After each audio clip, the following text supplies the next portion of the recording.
Chapter 73 The Things Missed Today. Luofu was especially busy. Luxurious sedans of all kinds stopped at the doors of the Luofu, and the line was so long it took half the street.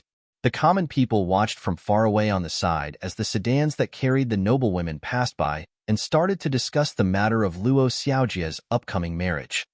The time at which Chu Qingju arrived wasn't too early or too late. Once her sedan appeared, the other sedans quickly moved out to make a path to let her 8-person Wang Fei-ranked sedan smoothly pass through. Getting off the sedan, the person receiving her was Luo Wenyao's mother, Luo Taidai. She reached out to hold Luo Taidai's hand, stopping her from bowing in greeting to her. "Luo Taidai, what are you doing? You are my elder. There's no rationale for elders bowing to their descendants. Today is Wen Yao Mimi's day of adding to the dowry. Coming here is me butting in to receive some of that celebratory cheer. Wang Fei could come. It's bringing light to this humble abode. It isn't butting in." Luo Taidai was smiling widely as she supported her hand to walk into the Fu and usher her into the Hoyuan. She saw that many people had already arrived. These people must be on good relations with the Luo family to come at this time to add to the dowry. Tian Luo sure might have been Chu Qingju's Jimu, but she hadn't expected that her niece would personally come. Seeing her, she fell into a short daze before revealing a smile. The fact that her niece was honoring her maternal family, it was out of fondness for her. "Jimu," Chu Qingju walked over to Tian Luo Shi. She saw that Tian Luo Shi was holding the accounts for Luo Wenyao's dowry. She casually took a look and said to Luo Taidai behind her, "Luo Taidai loves her daughter very much. This dowry is very generous." The other foreign present, when they heard the words, followed with their compliments. The family attitude of the Luo family in placing importance on the next generation was famous in Jing City. Chu Qingju ruminated on the stuff listed on the dowry list. This desire to care for their daughter, it was very rare. As Luo Taidai heard the praises, she smiled as tears ran down. It could be seen she was happy at her daughter's marriage, yet sad to part with her daughter. A short while later, everyone started to demand to see the soon-to-be married bride. Chu Qingju went with the crowd into Luo Wenyao's room. After entering, she saw Luo Wenyao wearing a pink dress. Her cheeks red as she sat by the window, clearly embarrassed. Luo Lao Taidai was sitting beside her, a benevolent smile on her face. It seemed that she, as an elder, was discussing something with her beloved granddaughter. Chu Qingju's footsteps paused. She felt that this scene before her was very warm and unconsciously gave a smile, holding Tian Luo Shi's hand as she stood silently at one side. "So beautiful." One foreign looked at Luo Wenyao, who had her head lowered, and gasped. "It wasn't so long ago you were just a young Yatu and now you are getting married." She walked in front of Luo Taidai and gently patted her hand, as her aunt. "I don't have anything good to give her, but these things are just a token of my love as an elder." Once she finished, the Yahuan behind her revealed the gifts. Chu Qingju found that inside were 2 pairs of bangles, 2 pairs of earring, 2 buyao, and 2 sets of jade artifacts. The craftsmanship of all these objects were very fine. It seemed that this aunt of Luo Wenyao's had put some thought in. The close relatives of the Luo family started to give out the objects to add to the dowry. Tian Luo Shi, as the aunt, didn't give jade artifacts or jewelry. She straightforwardly gave out the deeds to the land and house for a shop. It was an exceedingly generous gift. Of course, it also implied her position in the Tian family. After the relatives presented, then it was time for the friends. As a Wang Fei, Chu Qingju naturally wouldn't be left until last. She indicated for the Yahuan behind her to present what she had brought. She walked next to Luo Wenyao, gently holding her hand to say, "According to age, you are some months younger than me. It's appropriate for me to call you Mimi." Luo Wenyao's face was crimson as she bowed. "Jie." Chu Qingju smiled as she touched the other's delicate face. 15 years old, still half a child, and to be marriage in this ancient time. She suddenly thought about the Gojian destroys Wu from the previous life's humanities classes. There was a phrase, "If a woman is not married by 17, her parents are at fault," which used to be a great target for mockery by everyone. Now that she was living at this place, she knew how real it was. You have to remember, a woman can be virtuous, can be dignified, but cannot forget to be good to herself. Chu Qingju slightly lowered her head. and spoke at a volume by Luo Wenyao's ear that only the two of them could hear. Don't assume that, as a Wang Fei, you have to be careful with speech and laughter. Everything else is fake. To have your husband be good to you is the best tactic of all. You have to remember he isn't just a Wang Yi, he is also a man. Speaking to that point, Chu Qingju didn't go any further. She took a step back. Looking at Luo Wenyao's face that was bursting with blood, she couldn't resist touching her face again. Such a good girl, little student Ming better not disappoint her. Luo Wenyao looked at the smiling woman in front of her. For some reason unknown, she put what she had just heard deep into her heart. Even though the two had only met a few times, but she felt what the other said was the truth and the conduct of the other was good.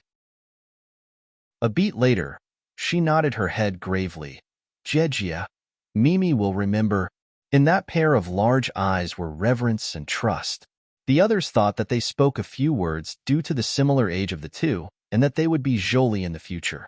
They definitely wouldn't have thought that Chu Qingju was teaching Luo Wenyao the skills to manage her husband.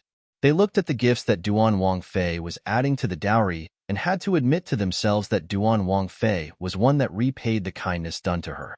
A phoenix blood jade pendant, ruby hair comb, mutton fat bangles, 12 double-sided embroidered silk handkerchiefs, a whole set of pearl hair ornaments, and a dotted jade buyao. Those were all rare objects on their own, and Duan Wang Fei had given so many. It could be seen that she still remembered the kindness of the Luo family from the past. Thinking about that, everyone laughed on the inside at Changde Gong Fu, neglecting an eldest D daughter. Now this eldest D daughter was grown. She was estranged from them. The second D daughter that was put on their hearts rushed up to become a Chia. This was already a laughingstock in Jing City. They had to wonder, did the people of Changde Gong Fu have the courage to leave their home? Not long after, even the Princess Royal and some of the Fei Pin from the palace sent people to add to the dowry. It could be seen that the importance placed on the Luo family, and expressed the fact that after Luo Wenyao married, she wouldn't be slighted by the imperial family. After the guests left, Luo Wenyao sat by the window. Thinking of Chu Qingju's words, her face flushed. She twisted to look at her grandmother that was keeping her company and expressed in a small voice, "Grandmother, Duan Wang Fei is a good person?" Luo Lao Taidai heard her granddaughter's words and smiled. "Duan Wang Fei might not be a good person, but she hasn't treated you badly. Yao Yatu, you have to remember, tomorrow, you will be marrying into the imperial family. The people good to you might not be good, the people true to you might not be true." Luo Wenyao nodded. She hesitated before commenting. For some reason, from the first time granddaughter met Duan Wang Fei, there was a feeling of closeness. Was granddaughter too impulsive? You usually are calm and steady, grandmother knows that. Luo Lao Taidai shook her head. She reached out to straighten the slightly askew buyao in her granddaughter's hair. She smiled and replied, "In this world, destiny is important. If you feel you can be close friends with someone, then look and think more. In the end, that will tell you if your instincts are right or not." Luo Wenyao ruminated before lowering her head, confirming, "Granddaughter will remember." Even Duan Wang Fei didn't always have smooth sailing. When she had just married, she wasn't favored by Duan Wang. At that time, she had to endure Liang Shi's attitude when she went home, Luo Lao Taidai said ruefully, but who knew that after 2 short months, Duan Wang started to be seriously attached to her, and for her, created conflict with Changde Gong Fu. It can be seen that Duan Wang Fei is a very outstanding woman.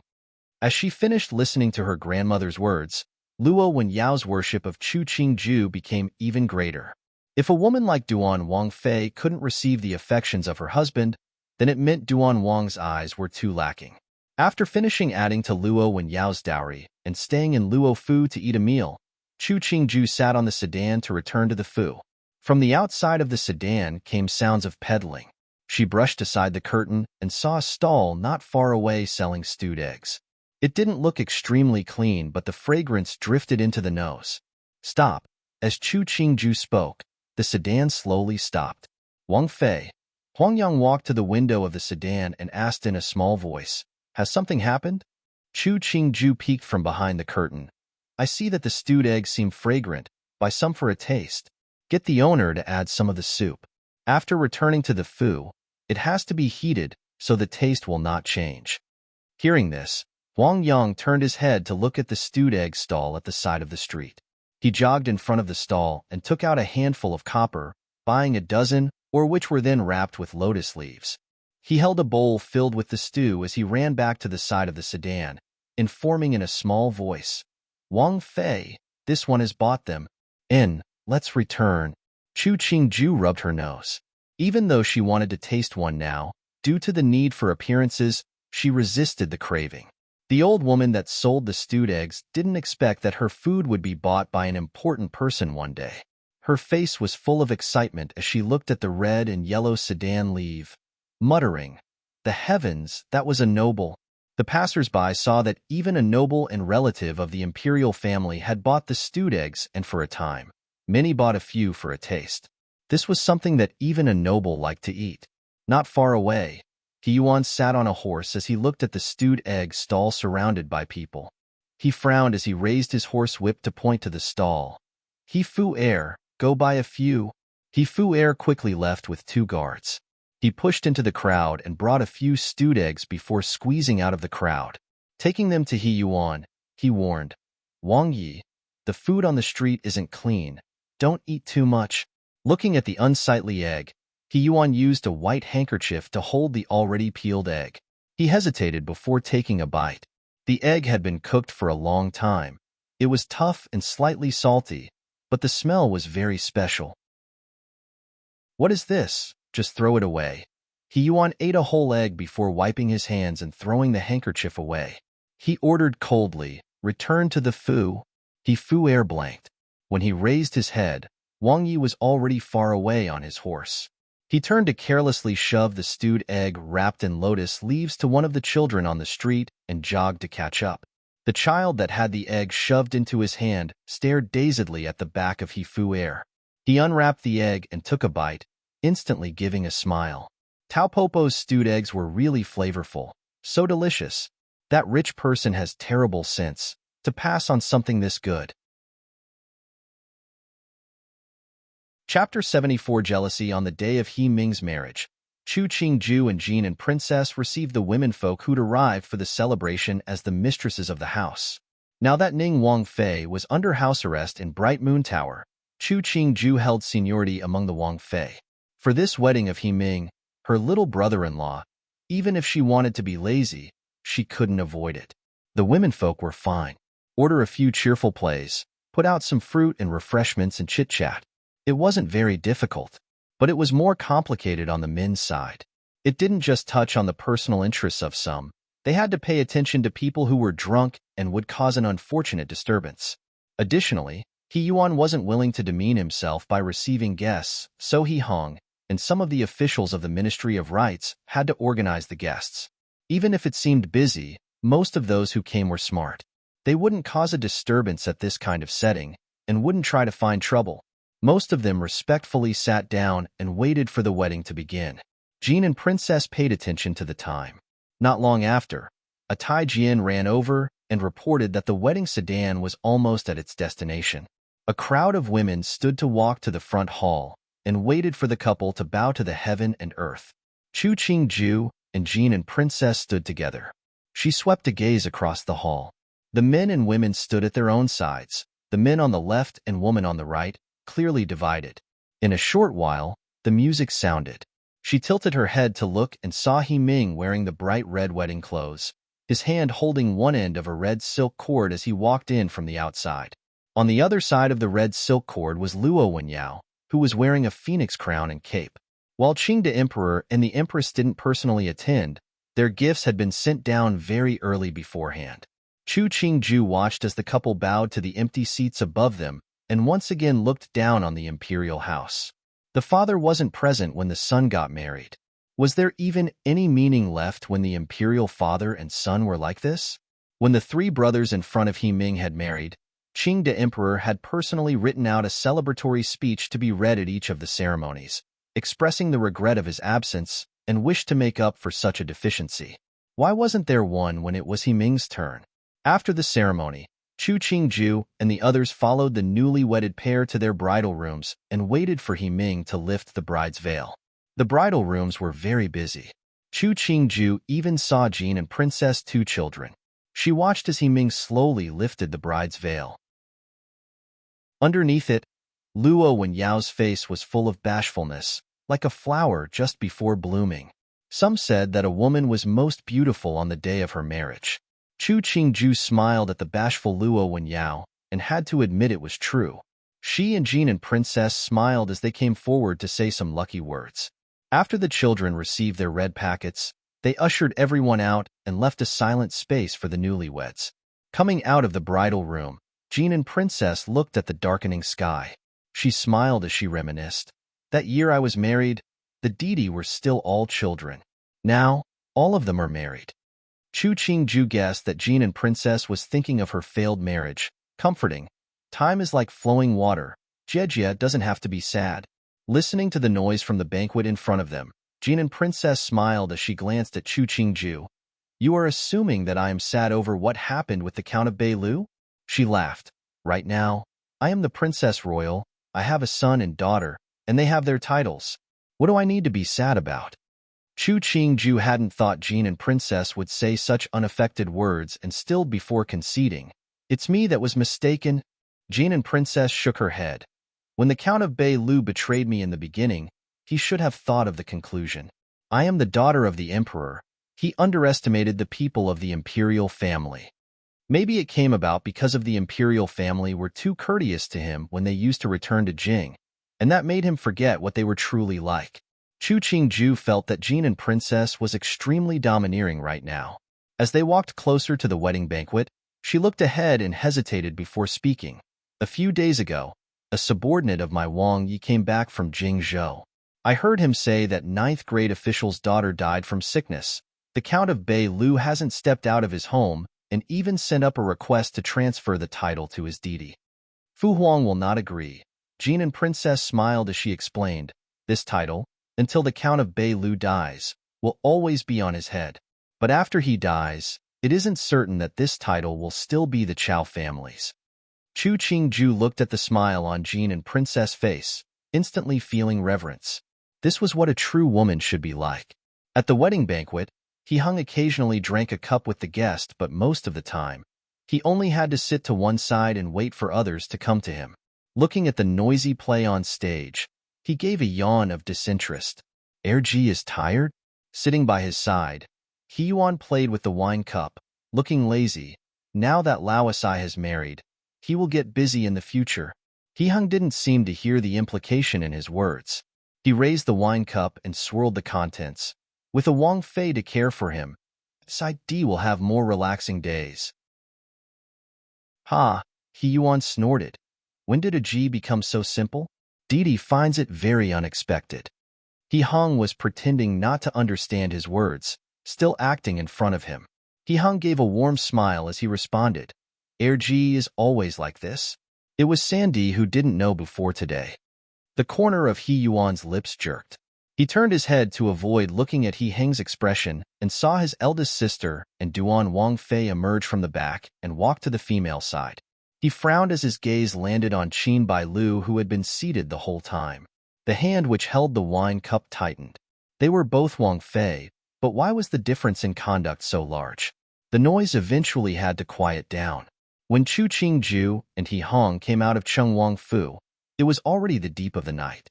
She inhaled, watching as the guards surrounded Jean and Princess as she left, before she said, "We can finally return and rest." He Hung helped tie her cloak. "Let's go back." Erji and her saw, "Take care." Chu Qingju turned her head and saw He Yuan and Qin Bailu walking together with a stride length between them. Qin Bailu's expression didn't seem right. "San Shu, San Daimiai." Chu Qingju smiled. "It's late. You two should return and rest too."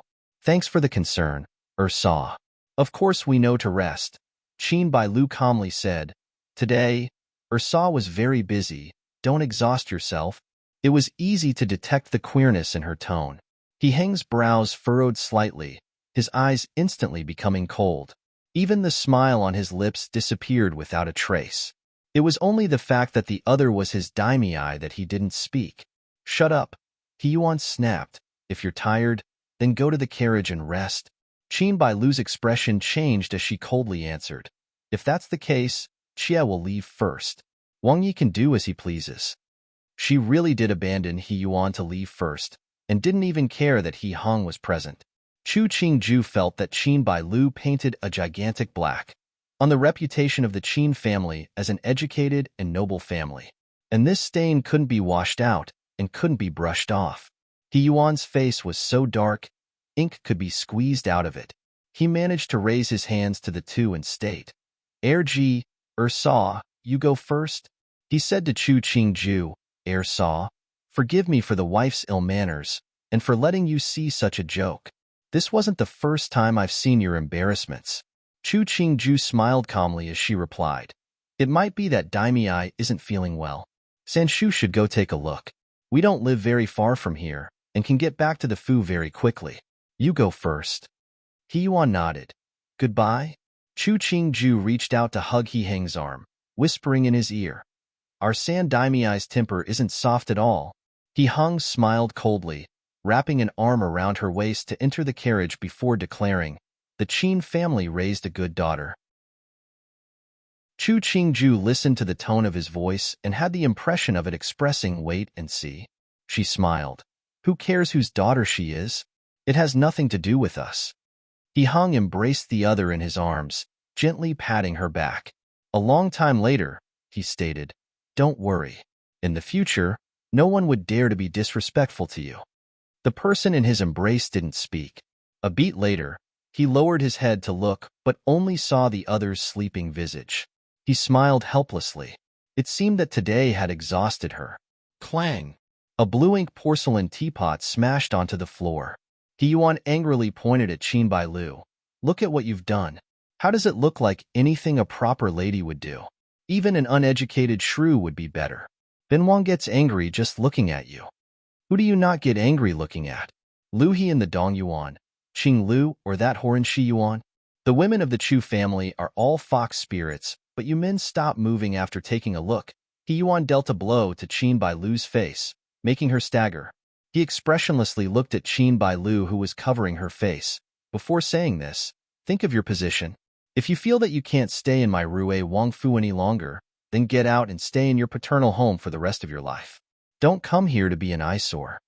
Qin Bailu covered her face. That slap had been extremely heavy. She still felt her ears ringing. She raised her head to look at He Yuan. From the other's handsome face, other than dislike for her, she couldn't see anything else. She looked dazedly at the man, her tears streaming. The Qin family is an educated and noble family. Don't stain the Qin family's reputation. My DeLong dynasty has had Wang Yi in the past who divorced their wives. If you don't accept, you could try." He Yuan took out a handkerchief to wipe his hands in disgust. He turned and left the room, not looking once at Qin Bailu. It didn't matter how noble the Xiaojie of the Qin family were. He was an imperial son, a Wang Yi. If she married him, she had to obey his rules. If she couldn't obey, then get out. Wang Fei, seeing that Wang Yi had left, the Yahuan who served Qin Bailu hurriedly supported her to a seat. She got others to bring a towel and medicine. The Zhang Yuan quickly descended into chaos. Qin Bailu was crying and laughing. "I can't even scold that Chu family whore. Just a Cheshire, but Wang Yi treats me like so for her. That whore has good tricks." "Wang Fei, why do this?" Ru Hua, one of the Yahuan who was part of Qin Bailu's dowry, had reddened eyes as she helped put on medicine for Qin Bailu. "No matter how Chu sure is, she's just a Chia. Why be hostile against Wang Yi for her?" Qin Bailu woodenly looked at the darkness outside the door. "Come say, which part of Chu Qingju is stronger than me? Do men really place such importance on a woman's face?" Ru Hua asked in confusion. "Wang Fei, why are you mentioning Duan Wang Fei? Why is it that I can't receive what she can get?" Qin Bailu still remembered the rumors before the marriage decree. At that time, there were people saying that the emperor wanted to marry Chu Qingju to Wang Yi and her to Duan Wang. However, the decision had been changed at the last minute for some reason. She had rejoiced that she was engaged to Rue Wang because Rue Wang was more favored by the emperor than Duan Wang. And 2 years ago, she'd seen Rue Wang in the palace once. She had silently given her heart away. Ruhua didn't understand why her Wang Fei would have that kind of idea. After she applied the medicine, she carefully said, "How Duan Wang Fei lives, only she knows. What we usually see might only be intentional. Wang Fei, you have no need to compete with Duan Wang Fei. You have to know that, other than a face, she is less than you in every other aspect." Qin Bailu listened to her words and suddenly laughed. "Yes, I want to see just how long she can be proud." She wasn't living well, and so she couldn't bear to see people who were lesser than her have better lives. Chapter 75 Intelligence determines taste. The morning after Cheng Wang's wedding day, he took his wife to the palace for the formal greeting. The emperor might have been indifferent to his youngest son, but on the surface, he didn't slight him. What should have been bestowed down was given. The empress didn't discriminate. What her attitude was when the previous 3 imperial sons had married, that was her attitude towards He Ming's marriage. But she seemed to be friendly towards Luo Wenyao. Coming out of Kuei Yuan Palace, Luo Wenyao's face was slightly red as she walked next to He Ming with her head down. Even though she had dreamed of her husband as one who was well-educated and skilled in both martial and literary arts, in reality, she felt that Cheng Wang treated her better and was more steadfast than the one in her dreams. Nothing would be better than to have a place in his heart. "Don't worry, Mu Fei is very friendly, she will definitely like you." He Ming saw his wife's nervousness and gripped her hand reassuringly. "Don't be afraid. I'll be there with you." Luo Wenyao gave the smallest of nods, her face blushing harder. And Guipin really did like having Luo Wenyao as her Erxi very much. She had a warm personality and a good conduct. The emperor might have neglected her child for so many years, but thankfully the Erxifu he had chosen was a good one. She looked at her Erxifu, whose face was full of embarrassment, and indicated for the palace made beside her to take out the prepared gifts. She gently grasped Luo Wenyao's hand, smiling as she spoke. "Today, I'm putting Ming'er into your care. In the future, if Ming'er does something wrong, don't let him off. Tell me and I will certainly sort him out. Mu Fei is abandoning your son since you have an Erxifu." He Ming stood and raised his hands in a fist. "Mu Fei, don't worry. We will try to live a good life." Seeing the situation, Luo Wenyao perceptively stood and followed in bowing. Her face might have been bashful, but her tone was resolute. "Don't worry, Mu Fei. Erxi will definitely take good care of His Highness and have a good life." And Guipin's eyes slightly reddened. She put the 2 people's hands together and said happily, "It's good to try to have a fulfilling life. A person's life is like a long road. It's a fortunate thing to have someone to walk with along this long road. You have to treasure it." He Ming turned to look at his wife. The hand that held Luo Wenyao's hand tightened as he nodded gravely. The couple led in Guipin's residence and started to head slowly out of the palace.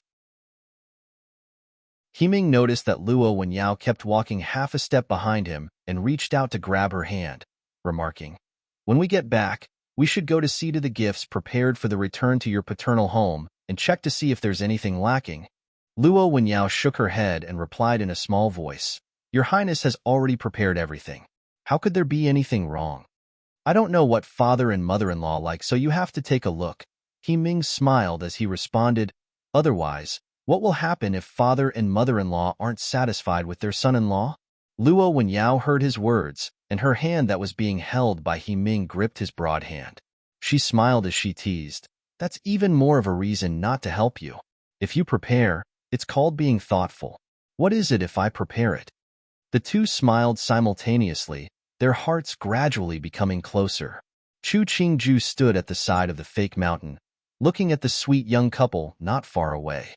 She couldn't resist smiling and remarked to Mu Jin beside her, "Those 2 are pretty good like this." Mu Jin smiled as she responded, "Wang Fei likes Cheng Wang Fei very much. I like all the good Gunyang." Chu Qingju slowly headed towards Zhongjing Palace. Looking at Mu Jin's confused expression, she smiled and explained, "A young Gunyang. She's more beautiful than the most beautiful flower. A woman's whole life depends on one man, but that one man might not only have her as his only woman. Society is like this. A woman's beauty might be very short or very long, but the only thing in common is that they had all been beautiful. It's just that they've all met different men and had different fates." Mu Jin didn't think that Wang Fei would say such a complicated speech. She mused. So it's good for newbie to accompany Wang Fei. Many of the men in this world are fickle, and newbie won't like them. Chu Qingju felt that Mu Jin was affected by the Duke of Changda's actions and the body's original owner's mother. She helplessly patted the back of Mu Jin's hand. I won't force you to do something you're not willing to, but if you meet someone you've fallen in love with in the future, you have to tell me. Mu Jing smiled as she acquiesced, but she didn't put it on her mind. The kind of being that was man, it couldn't even be compared to a handkerchief. At least a handkerchief was useful for wiping things. Men, other than being fickle and emotional, what else could they do? When they had reached Zhongjing Palace, Ding Mama received Chu Qingju and ushered her inside. Only when she had entered did she realize that, aside from Jing Guifei, Wen Guipin was also present. She went forward to give a greeting to Jing Guifei first before greeting Wen Guipin. Duan Wang Fei has no need to be so courteous. Wen Guipin hurriedly stood to return half a greeting. Her face was still fragile, but her mental state seemed much better than last time at the gates of Tianqi Palace. Mimi, sit down. Hunger's wife, sit down too. Jing Guifei smiled and let the two sit, motioning for a palace maid to serve the pastries her Erxi liked. Why did you think of coming here today? Chu Qingju smiled as she looked at the pastries the palace maid served. She gushed to Jing Guifei. Mu Fei is so good to Erxi. I like eating all of these. She reached out to pop one in her mouth, joyfully swallowing before replying. Because of SID's wedding these past days, Erxi didn't have the time to enter the palace to greet Mu Fei. One of my Taijian managed to find a few jars of peach wine. I had a taste and found that the wine was light and sweet, perfect for women, so I brought some along to let Mu Fei have a taste. The stuff of the common people might not be as fine as those of the palace, but the taste is unique. Just a few jars of wine. Fancy that. You had to send it in. Jing Guifei's tone was reproachful, but the smile on her face became more evident. Such a child. People will laugh at you. When Guipin, who was sitting to one side, heard those words and interjected, Guifei Nyang's words will harm this child's heart. Look how filial this child is. She remembers you whenever she gets something and brings it to you. Nyang, what are you unsatisfied with? You don't know her. Today, it's 2 jars of wine. Tomorrow it's a few boxes of food. The day after it's some novels. It's all just petty amusements, but she treats them like treasures. Jing Guifei's face was helpless. It's lucky that it's you here today. If it was anyone else, wouldn't it be a laughingstock if it got out? Chu Qingju saw that after Jing Guifei said those words, Wen Guipin seemed to release a breath. She couldn't help but think Wen Guipin was siding with Jing Guifei. Was it that Ning Wang was wagering on the second he? It's the thought that counts. Gifiniangning shouldn't disdain her efforts. When Guipin smiled as she looked at the docilely seated Chu Qingju, based on what Pinxie sees, this is a very rare and good Erxi. Jing Guifei smiled as she pointed at Chu Qingju, ordering, Why aren't you thanking your Wen Mu Fei for saying good things on your behalf? You have to pour tea for her later. Chu Qingju smiled as she stood to bow to Wen Guipin. Many thanks to Wen Mu Fei. Wen Guipin waved her hand repeatedly as she said she couldn't accept it. She was very courteous in her treatment of Chu Qingju. Jing Guifei smiled as she watched her Erxi personally pour a cup of tea for Wen Guipin. Then she naturally helped switch her own cup as well. The mirth in her eyes became even more evident. Chu Qingju ate the noon meal at Jing Guifei's palace before leaving. She walked on the black stone paths of the palace and thought about Wen Guipin flattering Jing Guifei. She couldn't help but sigh. In the past, Wen Guipin might have been warm and courteous, but she wasn't at this level. This was all for her son. Wang Fei, it seems that Shu Guifei is coming up front, Mu Jin informed in a small voice as she looked at the procession coming towards them. Chu Qingju raised her head to look ahead. On the other side, walking in front of numerous palace maids and Taijian, was Shu Guifei. She moved sideways to retreat to the side of the road. When Shu Guifei drew near, she bowed and greeted. Greetings to Shu Guifei. Isn't this Lauer's wife? Shu Guifei stopped in her steps. She raised an eyebrow as she looked at Chu Qingju, who had her head slightly lowered. She said in a sarcastic voice, After just a few days, Lao Er's wife has become even more beautiful. Thanks, Nyang Nyang, for the compliment. Chu Qingju faintly smiled as she gave another bow. Shu Guifei looked coldly at the woman in front of her. Her looks truly were better than her own Erxifu. No wonder she could tempt Lao Er to not walk when he saw her. Thinking that this was her enemy's Erxifu, her tone was icy. But a woman's appearance is not the most important. As a wife, virtue is the most important of them all. Even Jing Guifei hadn't said anything, so how could Shu Guifei act as though she was her popo? Chu Qingju raised her head to glance at Shu Guifei, her voice soft as she responded. Qingju only has a fleeting beauty and can't measure up to the word beautiful. Gifini Yangning's appearance rivals that of the goddesses.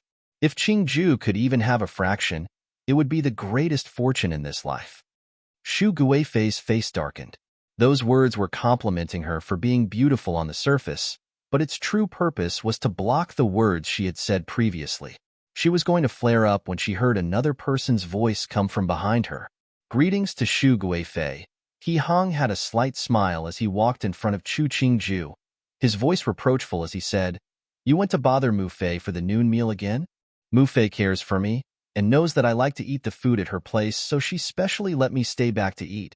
Chu Qingju snorted. "Just right now, Mu Fei said I was filial. How can you say that I was bothering her?" "Fine.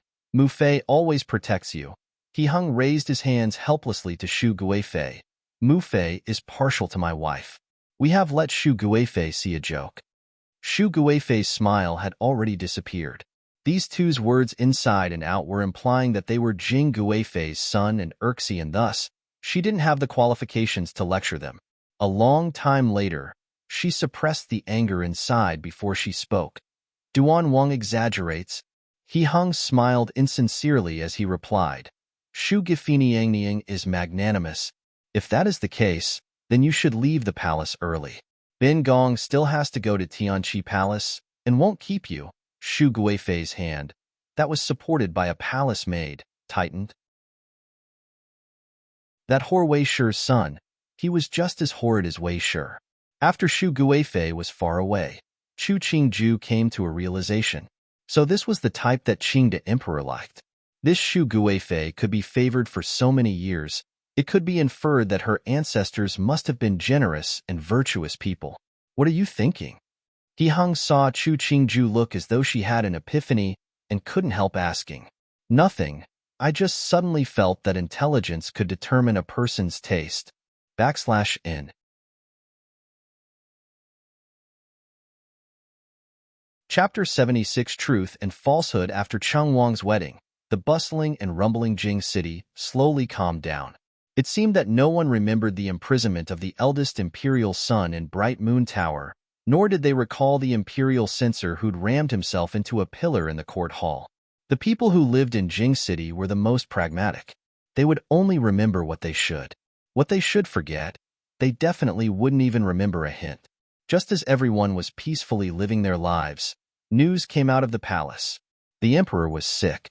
Shu Guifei and Jing Guifei spent day and night looking after the emperor, but there were still no signs of recovery. Shu Guifei even had a professor of the imperial hospital beaten to death. The emperor was sick, and it was serious. This matter was a sign in Jing. If Shu Guifei had not ordered the death of the imperial hospital's professor, the news wouldn't have been revealed so early. Upon hearing the news, every family's immediate thoughts were different.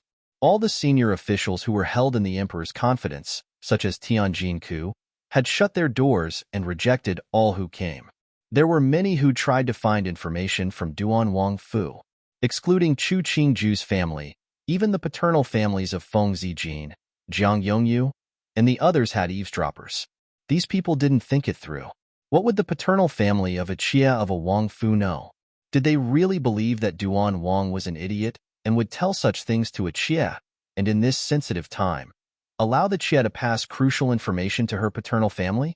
The ones who could only beseech the paternal families of the Chia clearly didn't have any great abilities. It was also clear that their brains weren't any good. They wouldn't be able to climb up any higher in their lifetimes unless the heavens willed it. Chu Qingju listened to Jiang Yongyu report that people had come to seek information from her paternal family and let her sit down below her. My father isn't experienced and doesn't know anything about this kind of a great matter. He could only decline all of them. Zhang Yongyu presented the letter in her hand to Chu Qingju. This is a list of those who came to visit. My father is timid and took down the names of the people as well as the gifts they have sent. Please have a look, Wang Fei. Chu Qingju took the letter and placed it to one side. She didn't even look at the contents of the letter. She smiled at Zhang Yongyu as she promised. This must have been bothersome for your parent. I will definitely speak of this matter to Wang Yi. In Chu Qingju's eyes, Zhang Yongyu was the one who saw the situation most clearly in He Heng's Cheshire. She was also the one who had the greatest abilities. She even felt pity for Zhang Yongyu. If Zhang Yongyu hadn't been selected as a female candidate to enter the palace, she would have had good life, marrying a son of a normal rich family as a wife. Zhang Yongyu wasn't surprised that Wang Fei didn't read that letter. Based on Wang Fei's personality and conduct, she definitely wouldn't look at such things. This was Wang Fei's intelligence at work. Newbie's needlework is not yet finished, so I will not disturb Wang Fei any further. Farewell. She had said what she had needed to say. Zhang Yongyu didn't want to rely on Wang Fei to gain Wang Ye's favors. She knew very well now her looks had no chance of being liked by Wang Yi. It was better to walk behind Wang Fei at her tempo. She would have much easier days. Chu Qingju didn't detain her, nodding her head and letting Mu Jing to personally send her out. Zhang Yongyu came out of the door of the room and thanked Mu Jing repeatedly in order to reject her escort. In the end, Mu Jing still saw her off to the gate of Zhangyuan before turning and leaving. Ai Lu supported Zhang Yongyu as they carefully descended the stairs. She turned back to look at the decreasing figure of Mu Jing and commented in a small voice, "Mistress, Wang Fei let the most trusted Mu Jing Gunyang to see you off. It shows that Wang Fei puts importance on you." Zhang Yongyu didn't speak. Not long after, she saw Wang Yi walking towards her from another direction. Her steps paused and she lowered her head to bow in greeting to Wang Yi. He Heng noticed that she was coming from the direction of Xingyuang and asked, "Has Wang Fei not had her noon nap?" Wang Fei has risen just now," Zhang Yongyu obediently answered. He Heng nodded and proceeded to walk in the direction of Zhangyuan, not even looking twice at Zhang Yongyu. Zhang Yongyu straightened her body and raised her head to look at the back of He Heng. She suddenly thought, now that the emperor was seriously ill, if Wang Yi. She shook her head. No matter what, she had to respect and honor Wang Fei. She could see this Wang Fu very clearly. It had been, from very early on, grabbed by Wang Fei. Even if other women entered the Fu in the future, they would just be Wang Ye's playthings. Wang Ye's love towards Wang Fei wasn't a pretense. He Heng carelessly flipped through the list in his hand.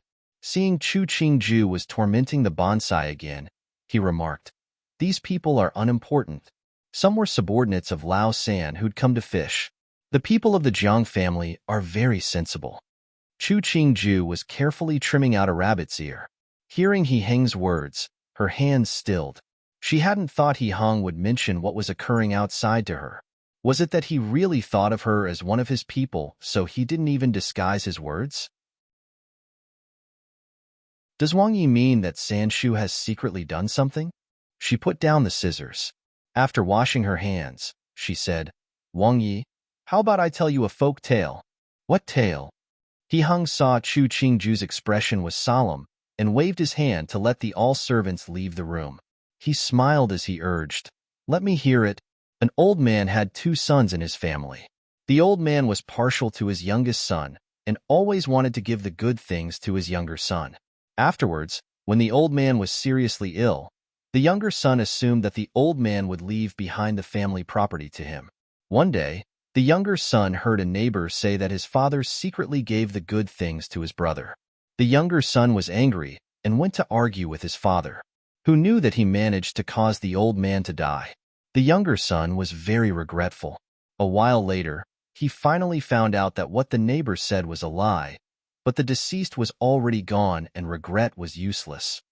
Chu Qingju gave a sigh. "Don't you think that this younger son harmed himself? It isn't a good thing to believe what others say." He Heng smiled and replied, "I've actually heard this story before. Qingju and I really are 2 hearts linked as one." Chu Qingju smiled and talked about some other matters with him before he hurriedly left. She knew inside that what he Hung wanted wasn't her idea but her attitude. This man had ambitions, but he didn't want the person in his bed to not have the same stance as him. But he was very satisfied with her as the person in his bed, so he had said what he did to try to feel her out. She hadn't been here for 1 year, but she now understood what was power and the magnitude of power. With power, a woman could divorce her husband. Without power, one had to kowtow and bow to another. She looked at the letter he Hong had left behind. Chu Qingju reached out to take a look and slowly folded the list, handing it to Mu Jin and told her to carefully hide it away. Mu Jin looked worriedly at her. By now, Jing City was a mess and it was unknown what could happen. Wang Fei, there's no need to worry. Tell the others to proceed normally, but if there is anyone who dares to talk nonsense, throw them all out of the fu. No one is to be spared. Chu Qingju commanded with a calm face. The Cheshire and the Fu cannot pass messages to the outside. If anyone disobeys, report it to me. Yes, Mu Jin saw Wang Fei seem to be confident and slowly lowered her heart back to its place. Nyang, a palace maid frantically ran in front of Shu Guifei. Seeing that everyone in the room was a confidant of Shu Guifei, she spoke. Newbie just managed to get some news from Shaodazi in Tianqi Palace. Today, when it was Jing Gifini Yangning's turn at care, the emperor praised Duan Wang in front of many people. Shu Guifei had been lying on the recliner since she was massaged by a maid. She instantly sat up when she heard the report, her expression changing as she demanded, "The emperor is awake? What did he say?" The palace maid knelt down with some fear, replying, Newbie heard that the emperor praised Duan Wang for his conduct and generosity for being similar to Xindi. Xindi? Shu Guifei furrowed her brow. Xindi had been considered a wise ruler by many. The emperor deeply respected Xindi and had always exclaimed that he himself wasn't a wise ruler in comparison, and that if Xindi didn't have him as the only son, he most definitely wouldn't have succeeded the throne. She had heard it many times. Shu Guifei understood the position Xindi held in the emperor's heart. Now that the emperor was comparing Duan Wang to Xindi, what did it mean? That year Yuan'er was born, didn't the emperor say that Yuan'er's brows were similar to that of Xindi? Why was he now praising that Horwei Shi's son? Go summon His Highness Rui Wang to the palace. Say that Ben Gong is sick from exhaustion due to constant attendance and let Rui Wang do his filial duty at the emperor's bed. The Yahuan, who was still kneeling on the floor, hesitated but then eventually, silently retreated. At this time, Nyang was telling the outside that she was ill due to exhaustion from attendance. Wouldn't the others assume that she wasn't willing to constantly attend the emperor? But then again, she was just a low-ranking palace maid. Guifei certainly wouldn't appreciate someone like her voicing an objection. Furthermore, the emperor had always favored Guifei, so it probably wasn't a major matter. In Tianqi Palace, Qingde Emperor woke up from his dreams. Smelling the faint scent of medicine in the room, he fell into a short daze. When he looked outside his canopy, he could only see an indistinct figure sitting outside. She must have been keeping watch over him all this time. His heart warmed and he couldn't resist speaking, "Beloved Fei, why haven't you gone to rest yet?" "Emperor, you are awake?" The canopy was raised and Jing Guifei's tearful yet joyful face appeared in his vision. He suddenly understood. The person who'd been keeping watch was Jing Guifei, not Shu Guifei. In an instant, he was slightly afraid. 23 years ago, when he had fainted due to illness, who had been the one crying by his ear? "Emperor, what is it? Are you not comfortable?" Jing Guifei's face was full of fear. She turned to let the servants call for the Tai, who were keeping guard outside before kneeling by his bed and sobbing, "Emperor, you really scared Xie. If you really had something wrong, where would that leave Xie?" "It's not that serious," Qingde Emperor coughed. He reached out to pat the arm she had on the bed. "Hunger is already grown up.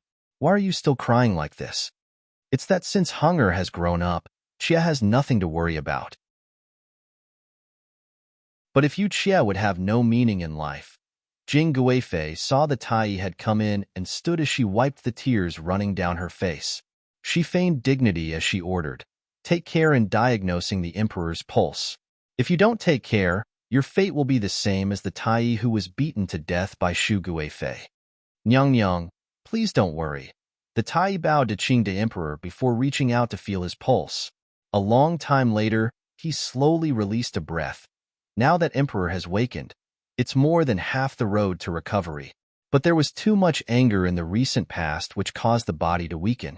Additionally, the state affairs have increased exhaustion, allowing illness. A short period of rest is all that's needed. You are telling the truth? Jing Guifei didn't care that the Tai was still present as she sobbed, smiling as she gasped, "Thank the heavens and earth. Thank the heavens and earth." The Tai looked at this scene and felt deeply moved. Didn't they say that Shu Guifei was more favored than Jing Guifei? But why was it that Jing Guifei was the one who had kept watch over the emperor and would cry from sheer joy due to the emperor's body taking a good turn? Thinking to there, he couldn't help but shake his head inside. The emperor didn't cherish the woman who had a true affection for him, but favored that tyrannical Shu Guifei. The emperor had really wasted Jing Guifei's affections. Quick, write out a prescription for the emperor. Jing Guifei ordered as she wiped her tears. After the emperor recovers, Ben Gong will reward you greatly. After the Tai left, Jing Guifei took a bowl of porridge from a palace maid and served half a bowl to Qing the Emperor. Seeing that Qing the Emperor's complexion had improved, she remarked, "Seeing Emperor like this, Chia is reminded of 23 years ago. That time, Chia was kneeling at your bed and was sobbing and begging the heavens at the same time. Chia endured until fainting but didn't see you awaken." She grimaced. "But now that Chia has finally seen you awake personally, it truly is the heavens' blessing. 23 years ago, you..." Qing the Emperor's expression changed. He looked at Jing Guifei's fragile complexion. A beat later, he gave a long sigh, holding her hand as he observed, "Zhen sees that you are exhausted. Go to the side room and rest for a bit, but do as you are told. If you are still worried about Zhen will let someone wake you after 4 hours. This is Zhen's decree." Qing the Emperor's voice was resolute. Jing Guifei could only helplessly stand and walk out of the main hall. Only when she had lied down in the side hall did a sliver of a smile reveal itself on her lips. Shu Guifei, that good sister of hers, always left these kind of opportunities for her. They made her felt that if she didn't take advantage of those opportunities, it was letting down her good sister. 23 years ago. At that time, the seriously ill emperor didn't have any brothers, only distantly related cousins. She, along with the other Feipin who didn't have children, who hadn't been crying to the heavens to not take the emperor's life. In the main hall of Tianqi Palace, Qing the Emperor stared in a daze as he lay on the bed before he asked a Tai Jian standing in the corner, "Where is Shu Guifei?" "Emperor, last night, after Shu Guifei attended to you, she caught a cold. At midnight, she was supported by the palace maids back to her palace to rest and recover from her illness." The person speaking was the chief steward of the Taijian. He informed in a small voice, "This morning, a servant came to report. They said that Shu Guifei Nyang was exhausted and most likely will become weakened if she doesn't rest and recover." Then when did Jing Guifei Nyang start to attend Jin? Qing the Emperor's expression was slightly cold. Jing Guifei Nyang was in attendance starting from when she had heard you fainted. The chief Taijian peeked at the Emperor's expression and carefully continued, "This morning, Jing Guifei Nyang fainted once from exhaustion, but Nyang wasn't willing to leave. Nukai didn't dare to persuade too strongly, so Nyang hadn't closed her eyes for 2 complete days. Jin knows now." Qing the Emperor closed his eyes. Just when the chief Taijian thought he had fell asleep, he once again spoke, "Let the imperial kitchen simmer the lily yam pigeon soup for Jing Guifei. Jin remembers that she likes this one." The chief Taijian hurriedly confirmed before retreating. After he came out of the door to the main hall, he looked at the horizon dyed red by the setting sun. This sky was most likely going to change. In the quiet main hall, Qing the Emperor let out a sigh. Had he been wrong all these years? Previous Emperor /N.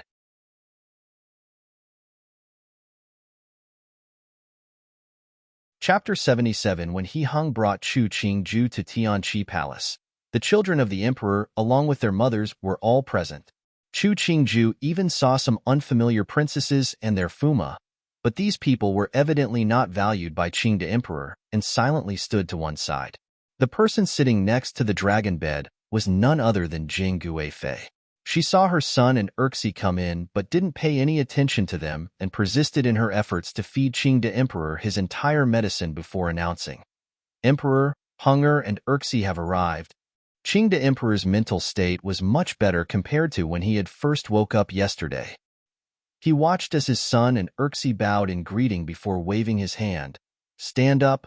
No need for such protocol." He indicated for a Taijian to bring a bench for the two to sit.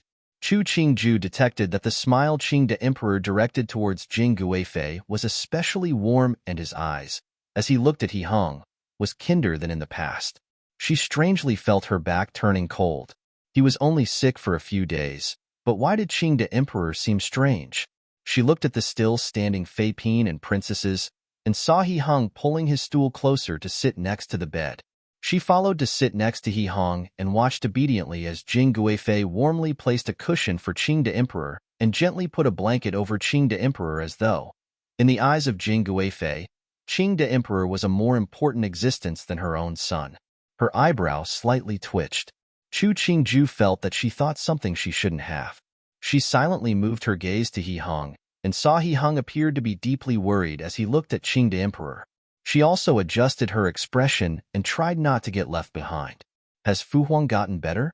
A few days ago, Erchin heard Fu Huang's body wasn't well and felt so worried. Erchin waited at Tianqi Palace many times but didn't see you awaken. Today, your state looks much better and this son can finally be at ease. He Heng's expression slightly relaxed as he examined Qing the Emperor's complexion before saying, "This son was unfilial for not being in attendance the entire time that Fu Huang was ill. You are an adult now, and there are many affairs at court. You can't keep watch over Zhen all the time." Qing the Emperor smiled and glanced at Jing Guifei. "Your Mufei has taken very good care of Zhen. Zhen understands your filial piety." Chu Qingju raised her eyelids to look at Jing Guifei, but only saw a faint smile on the other's face. These last few days, Jing Guifei didn't have it easy. The Empress, who had been silent all this time, spoke. She came forward and stood next to the bed. He Hong and Chu Qingju stood to move to one side.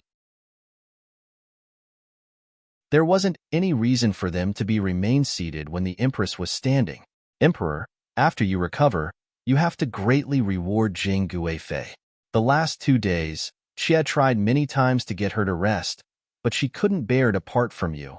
When the Empress spoke to there, she gave a helpless sigh at Jing Guifei. "After just a few short days, she's thinned a whole circle.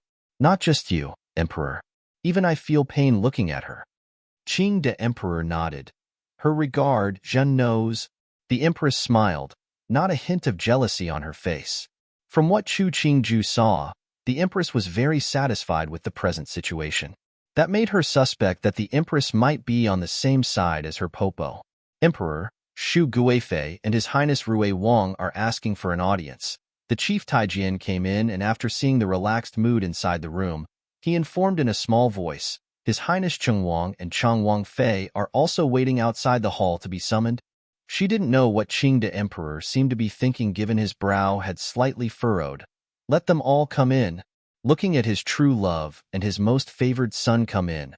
What was Qing the Emperor's expression? Why was Jing Guifei smiling so warmly and the Empress's smile so cold? This situation seemed fishy. Shu Guifei took her son and Erxi with her as she walked in the front, and He Ming and Luo Wenyao walking behind them. After the 5 performed their greetings, Qing the Emperor didn't bestow any of them a seat and only asked Shu Guifei, "Zhen heard you became ill from attending on Zhen. Are you better?" The rims of Shu Guifei's eyes were slightly red as she walked to the bed, sobbing as she choked out, "Xie is fine." Everything became fine when Emperor woke up. It is Xie's body that's useless. Otherwise, Xie would have kept constant guard and served Emperor. Jing Guifei has taken very good care of Zhen. It wasn't a hindrance when you weren't present, Qing the Emperor faintly returned. He looked at his favored son and the He Ming couple, coughing a few times before stating, "Zhen isn't in any serious danger, you don't have to worry." He Yuan was reminded of what Mu Fei had said to him and saw Fu Huang looked very close to Jing Guifei. He felt discontented inside, but on the surface, he had to smile as he replied. Seeing Fu Huang is well, Chan can rest the heart. In. Qing the Emperor nodded. Seeing the room was full of people, he let the other Fei Pin, princesses, and Fuma all leave. When only a few were left, he said, "This illness of Jean this time, it made you all worry." Everyone replied that as long as nothing was wrong with the emperor, that was the best, and now the emperor had to take care of his body and so on. Now that you have all grown up and settled down, Jean is very content. Qing the emperor sighed, his gaze sweeping across his 3 sons and their Wang Fei behind them. He gave a few more harsh coughs. Jean is growing old. You all have to put more effort into state matters and help lighten the load for Jean. The 3 He brothers instantly agreed and said they would be willing to die for Fu Huang and so forth. Shu Guifei's heart became more and more insecure. Why was the emperor saying these things? Didn't he favor Yuan the most? Why did it seem he was treating them equally? All right, Jean is tired. You can all leave. Qing the emperor thought for a second. Jinggai stays. Shu Guifei's expression changed slightly. Seeing the emperor had already closed his eyes to rest, she could only close her mouth. She looked at the mirth on Jing Guifei's face and felt that her smile seemed to be mocking her. Coming out of Tianqi Palace, the smile that Shu Guifei had pasted on disappeared and her face darkened. She glared icily at He Hong and Chu Qingju before taking He Yuan and Qin Bailu with her as she left. Chu Qingju turned and saw the smile on He Heng's face. As she stepped on the white jade steps, she asked, "What is Wang Yi smiling about?" "Fu Huang's body is recovering. Naturally, I'm happy." He Hong smiled as he glanced at her. "Don't you think so? This kind of event is naturally worthy of joy." Chu Qingju smiled as she nodded. She turned her head to look at He Ming and Luo Wenyao walking behind them. The Fu hired a Shu cuisine chief a few days ago. How about Si Shu and Si Daimei come for the noon meal? Luo Wenyao turned to look at He Ming. Seeing him nod, she then answered, "To taste the gourmet food at Erbo and Saw's Fu, it is our good fortune." Chu Qingju smiled. "Eating is a type of good fortune. You don't have to say these things to me." Luo Wenyao gave a bashful smile, evidently embarrassed. Seeing the situation, He Ming bowed in apology to Chu Qingju. Seeing him protect Luo Wenyao, Chu Qingju smiled. All right, if one didn't know, they would think that I, as your saw, is bullying you too. Spare me." He Hung smiled as he saw the intimacy between Chu Qingju and Luo Wenyao. Holding her hand, he interrupted, "I think you should pay attention to walking. Otherwise, a trip and fall would damage your looks." "I'm not a child," Chu Qingju sniffed, but docilely allowed He Hung to pull her along. Luo Wenyao followed behind them. Seeing the clasped hands of the two, a smile appeared on her face. When Shu Guifei returned to her palace, she let all the servants in the room leave. She looked at her son, who also didn't have a good expression, and asked in a lowered voice, "Yuan, I'm afraid that the emperor might want to pass the throne to He Hung." He Yuan's brows furrowed. "How come?" Shu Guifei carefully narrated the chain of events before concluding, "The emperor's heart has changed." She really found it hard to accept that the emperor would one day choose Wei Shi and slight her. But just now in Tianqi Palace, the emperor treated that whore Wei Shi much more intimately than her. After just 2 short days, why was it this way? Was it that the emperor was angry that she didn't serve him? But her body had become uncomfortable, so she had to leave. Or was it that Wei Shi said some words disadvantageous to her in front of the emperor? Are you sure that Fu Huang said that Lauer seemed similar to Xindi? He Yuan thought deeply for a long time and shook his head to refute. It can't be so. Fu Huang has never treated Lauer better than me. Why would he suddenly change his opinion? Maybe it's Jing Guifei who's purposefully spreading false information? I got suspicious as well, but you also saw the attitude the emperor had towards Wei Shi today, Shu Guifei coldly argued. The emperor's heart has definitely changed. We cannot wait to be defeated. Yuan, I won't let what belongs to you be taken away by others. He Yuan ranted. Fu Huang really feels that Wei Shi and her son is better than us? Is he blind? When Qin Bailu, who was in the corner, heard these words, her heart jumped and she couldn't resist pushing deeper into the corner. She sneaked a look at the ugly visage of He Yuan and couldn't seem to remember what the Rue Wang she fell in love with 2 years ago looked like. Yuaner.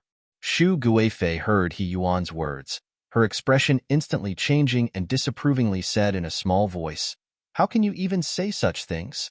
But previously, Fu Huang clearly said the only one of importance in the Hogong was you, and the most loved imperial son was me. But what is the reality? He Yuan became more and more furious. Wei Shi just cared for him during his illness, and his attitude completely changed. Is that how he would act if he'd really cared for us? But he's the emperor. Shu Guifei's eyes reddened, and she used her handkerchief to wipe the corner of her eyes. She cried, "If his heart changes, what can we do? There's always a way." He Hung looked at Shu Guifei, his face gradually calming. Wei Shi can try to compete for favor. Mu Fei, you have so many years of feelings with Fu Huang. How can you lose to her? Shu Guifei thought about the coldness in the emperor's eyes as he looked at her and nodded. As for He Hung, He Yuan gave a cold smile. No matter who he resembles, only the person who laughs to the end is the winner. Before, I was more favored than him. In the future, I won't lose to him. In Tianqi Palace, Jing Guifei looked at the sleeping emperor. She slowly drew her hand out of the emperor's hand. She looked calmly at the old man on the bed, the corners of her lips rising. What was having missed these years? The emperor was becoming fonder of making jokes, but it was a pity that after these many years, this kind of joke wasn't funny anymore.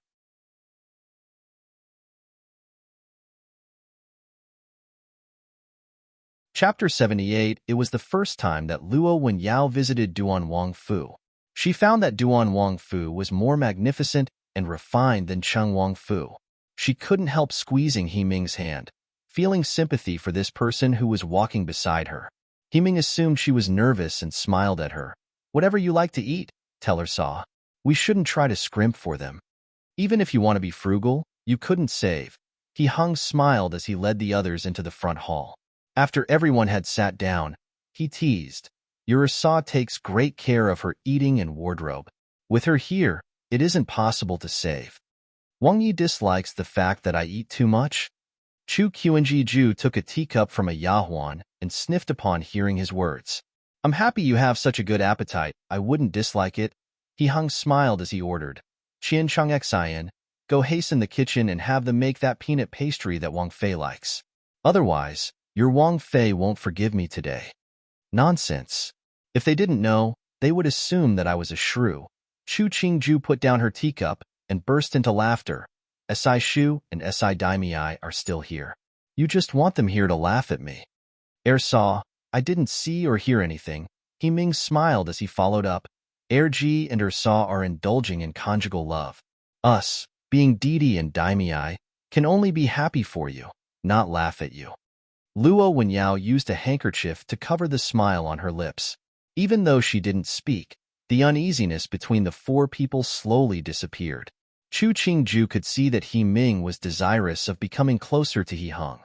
He Hung evidently accepted He Ming's goodwill, so her own attitude towards He Ming was very carefree. On the matter of how to treat people, if He Hung called himself second, there wasn't anyone that dared call themselves first. As expected, the topic slowly skewed towards the matter of He Ming being attacked. He Hung held a teacup as he put in, "Based on my opinion, SID's attack by assassins might not be connected with Sandy, but the case of Jiang Nan definitely is connected to Sandy." He Ming nodded and said nonchalantly, "Since Fu Huang isn't investigating further, I will not think more. Either way, I'm fine right now. It's not important who did it as long as I can have a good life from now." Hearing the words, Chu Qingju felt that He Ming was probably the least ambitious and the most easily satisfied among the four He brothers. But it was due helplessness. He Qi was the eldest. He Hung had a useful mother. He Yuan had the favor. What did He Ming have? His mother wasn't favored. His father didn't care for him. If his own attitude wasn't good, how would he live? Maybe He Ming understood in his mind that these matters had the shadow of He Hung. So he would say all would be well if he could have a good life in the future. This was expressing his attitude towards He Hung. The meaning might be that he, as the younger brother, was siding with Lauer. The peanut pastries came up. Chu Qingju picked a piece to put in her mouth. Her gaze fell upon Luo Wenyao and saw her eating pastries thoughtlessly. Chu Qingju smiled. It didn't matter if she knew or she really didn't know, but this girl wasn't stupid. At least, she seemed smarter than Qinbai Lu. Days always become better. He Hung smiled. It's very good that SID has such goals. Himing smiled upon hearing the words. Even his eyes were full of visible mirth. They chatted, and when it was noontime, the four of them sat at the table and watched the Yahuan present the dishes. The dishes of Shu cuisine were mostly sour and spicy. The he color alone gave the viewer the impression of very hot and delicious. Even though most of the table was Shu cuisine, there were some bland dishes. Chu Qingju had no immunity to good food. In her own home, she didn't want others to serve her. One of the great pleasures in experiencing delicious food was reaching out to the dishes she liked herself. The Sichuan poached fish was made from the tenderest part of the fish belly. For the meat, one had to use the fresh meat from the pig's leg. The pickled cabbage in the dish was well-aged pickled cabbage, so that when one took a sniff, their saliva would spill. The fish head and tofu soup were densely flavorful. The roasted tendons were crisp yet smooth. There were also some mushrooms with cabbage, steamed wild mushroom, and other such dishes. The raw ingredients for those dishes weren't any special things, but the taste that was created was able to make Chu Qingju eat another bowl of rice. Chu Qingju would never try to preserve her impression in front of He Hong through eating one less bowl of rice. After she elegantly yet swiftly finished 2 bowls of rice, she rinsed her mouth and washed her hands. Afterwards, she slowly wiped her mouth as she looked at the table full of food. She spoke with some regret. Tonight, let's eat hot pot. It's much more enjoyable with 4 people. Luo Wenyao knew of hot pot, but before she married, her family rarely ate it. Her family felt it was inelegant to crowd around a pot to cook food. Hearing her Saw's suggestion, she felt her heart move. She couldn't help asking, is it 2 soup pot? Of course. If the moon tonight isn't bad, we could set the pots up in the pavilion outside and admire the moon as we eat. We don't have to care about the rules of not talking while eating. Tell some interesting stories. It would be great. Chu Qingju felt that hot pot needed more people gathered around telling tall tales. If they didn't happen, then hot pot wasn't perfect. Himing didn't think that her Saw would be like this in private. He looked with some degree of shock at her Ji and found that his gaze was on her Saw, a wide smile on his face. In this instant, he understood. All right, if that's the case, then SID and SI Daimei won't leave tonight. After the evening meal, just sleep for the night at the Fu. It will be refreshing. He Hung called in Ming He and ordered him to let the kitchen servants prepare. After he finished, he added another sentence. Prepare more wild mushrooms. Yes, Ming He knew that Wang Fei liked eating all kinds of fungi. Wang Yi was taking care of Wang Fei. Daimei, this is your first time at the Fu. Why don't we take a walk? After eating, if one sits too long, they'll gain weight. Chu Qingju smiled as she stood, giving the 2 He brothers the room to talk. Then I will trouble her Saw. Luo Wenyao also stood and followed Chu Qingju to walk out of the front hall. She herself also knew that Wang Yi most likely had things to discuss with Duan Wang. He Ming watched as his wife followed Xiaozi out before asking. Ji, Saw's paternal family, Changdagong Fu, was on He Yuan's side. Even he knew that. She doesn't have good relations with the Chu family. These years, she endured a lot from the Chu family. He Heng's brows furrowed. When the Chu family was mentioned, it always caused a bad mood. The people of Changdagong Fu, you don't have to have any qualms. Your Saw won't care about it. He Ming nodded. If that's the case, the matter of the Chu and Liang families, I'll get someone to leak. Families like this one, they shouldn't have been kept for this long. He Hung remembered the wrongs that the Chu family had done to Chu Qingju and coldly ordered, keep them alive. Living but having nothing, it's better than death. He hadn't expected that her Ji would dislike the Chu family that much. He Ming nodded in a daze. He remembered that the Chu family had a daughter who was a Chia in He Yuan's Fu and mused. I wonder if Sanji would help. What Lao San is like. Is he the kind of person to give aid for a Chia? He Hung raised a teacup to take a sip and scorned. He always enjoys having people revolve around him. When would he revolve around someone else? That's true. These years, Yuan was arrogant even when interacting with him, much less a Cheshire. A smile appeared on his face. That Chu family is quite pitiful. Luo Wenyao and Chu Qingju took a tour of the gardens before going to the Zhangyuan.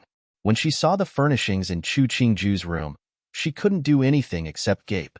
Glass lanterns worth cities, a night luminous pearl of great craftsmanship, and a variety of other finely made decorations. She had heard her grandmother mention when Duan Wangfei married. The Chu family didn't add much to the dowry. What she brought to the Wangfu was the dowry that her birth mother had when she married into Changde Gongfu and the additions that the Tian family and other relatives and friends added. Luo Wenyao's dowry could be considered to be very generous, but seeing that the decorations in this room were finer than the objects in her dowry, so she knew very clearly, these objects wasn't Duan Wangfei's dowry. Rather, it was what Duan Wang had brought for her. Thinking about the gift that Duan Wangfei added to her dowry before she married, Luo Wenyao couldn't help but exclaim, "Air Bo treats her saw so well." Hearing this, Chu Qingju gave a light laugh. She pulled the other to sit by the window. A white jade orchid was blooming right outside the window. "See, Shu treats you very well too." Chu Qingju smiled as she looked at Luo Wenyao. "I can see that Shu treats you truly well. This is the best scenario." Hearing this, Luo Wenyao gave a sweet smile. For some reason, she felt it strange that her saw used the word truly. She hesitantly glanced at Chu Qingju, her gaze somehow coming to rest at the orchid outside the window. "This flower is very beautiful." Many in Jing City like to plant orchids in their gardens because of the rumor was if orchids were planted in the home, their lives would become better and better. Some lovers like to exchange orchids and use white jade orchids to represent the sincerity of their love. Luo Wenyao didn't know what the truth was, but she believed that if a man would go to such an effort to seek out these objects to give to a woman, no matter what, the woman occupied a spot of some size in his heart. She looked at the faint smile on Chu Qingju's face, hesitantly offering. A person's heart can be seen slowly through interacting. There isn't a clear line between truth and lies. The hand Chu Qingju held a teacup with slightly paused. She looked at Luo Wenyao. She didn't know if the other was speaking of He Ming, or if she meant something else. She followed Luo Wenyao's gaze to look at the orchid outside the window, smiling and responding, "You are right. It's not so easy to separate truth and lies. It's better to work towards a better life." Air Saw's words are sensible. Luo Wenyao smiled as she nodded. She pointed at the orchid outside. Just like the orchid flower, the days would become more and more beautiful. Chu Qingju blew on the surface of the tea and lazily glanced at the orchid. She suddenly remembered that a short while ago He Hong had sent over a set of orchid hairpins and jewelry. But due to the fact that He Hong would always send things over all the time, she had never worn the set of orchid jewelry. Musing, she curled her lips. A good life was controlled by people. Was it possible to live well just by depending on a flower?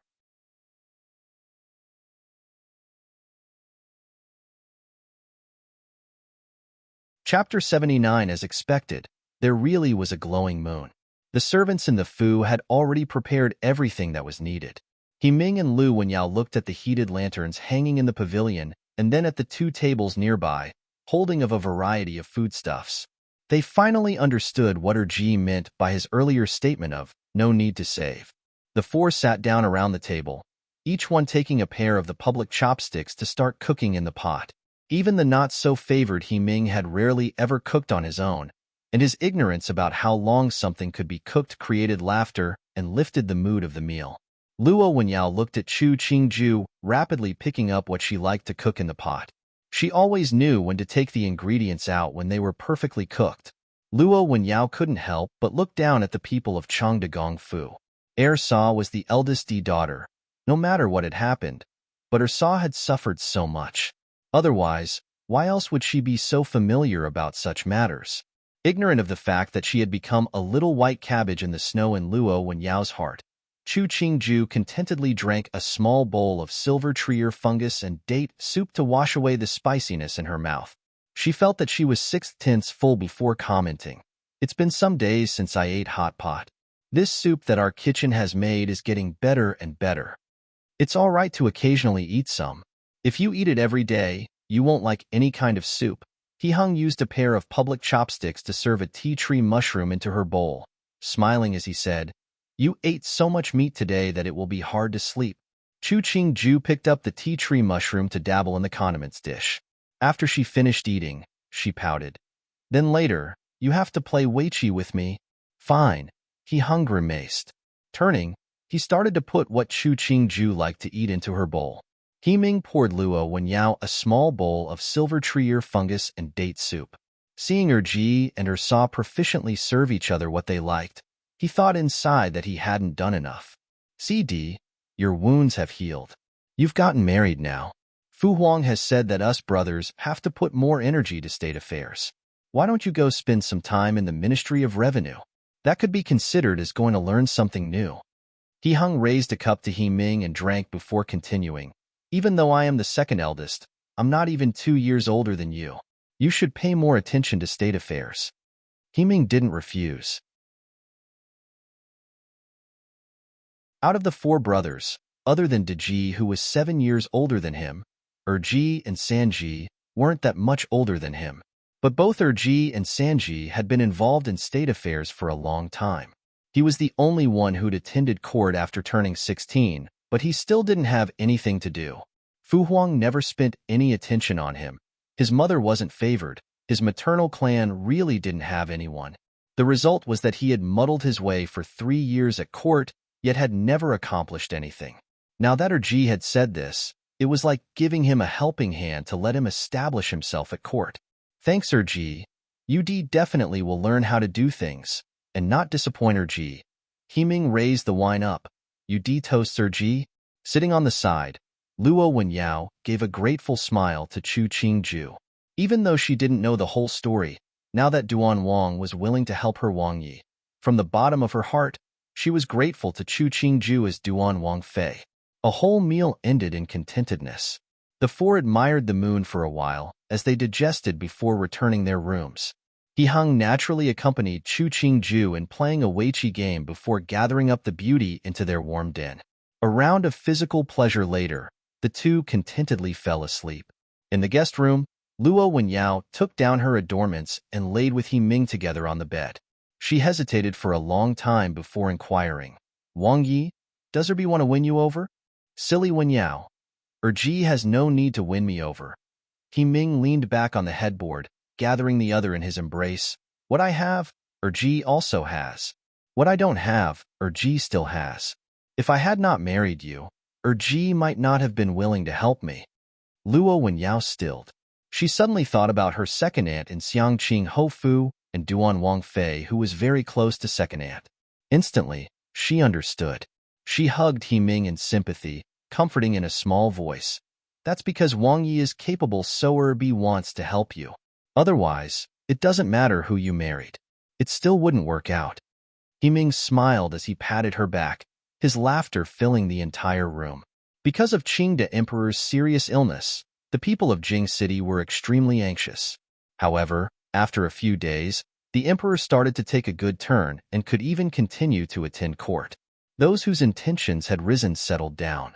Soon afterwards, the imperial censor wrote a complaint against Chang de Gongfu.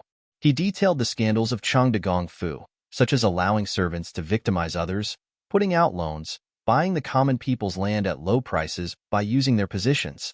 He also mentioned that 16 years ago, when the wife of the Duke of Changde had just passed away, he immediately married a new wife, which was a dishonorable thing. He even allowed the new Duchess of Changde, Liang Shi, to cheat others by using the position of the Duke and abused the original wife's daughter as well as the Shu daughters. Instantly, the court erupted. They had heard what happened with Changde Gongfu before, but no one could spare the attention to take care of it.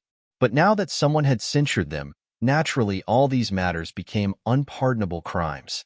Even more so, there was no one in Jing who didn't know that Duan Wang was very much in love with his wife. What Changde Gongfu had done, wouldn't that Duan Wang unhappy? Of course, there were those who looked at Rui Wang. Liang Shi's daughter was Rui Wang's Chia. If Rui Wang had any intentions of protecting them, it wouldn't be wise for them to throw stones while the other was down. After they watched for a few days, they found that Rui Wang showed no reaction to the matter. Then everyone understood. Rui Wang didn't have any desire to look after the matters of a Chia's paternal family.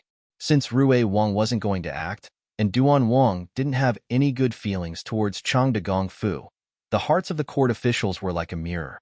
Within a few short days, the memorandums that censured Chang de Gongfu fell like snowflakes in front of the emperor. Numerous minor and major matters were revealed. Instantly, Chang de Gongfu became the mouse that everyone was yelling to kill, as if one look at them would dirty their eyes.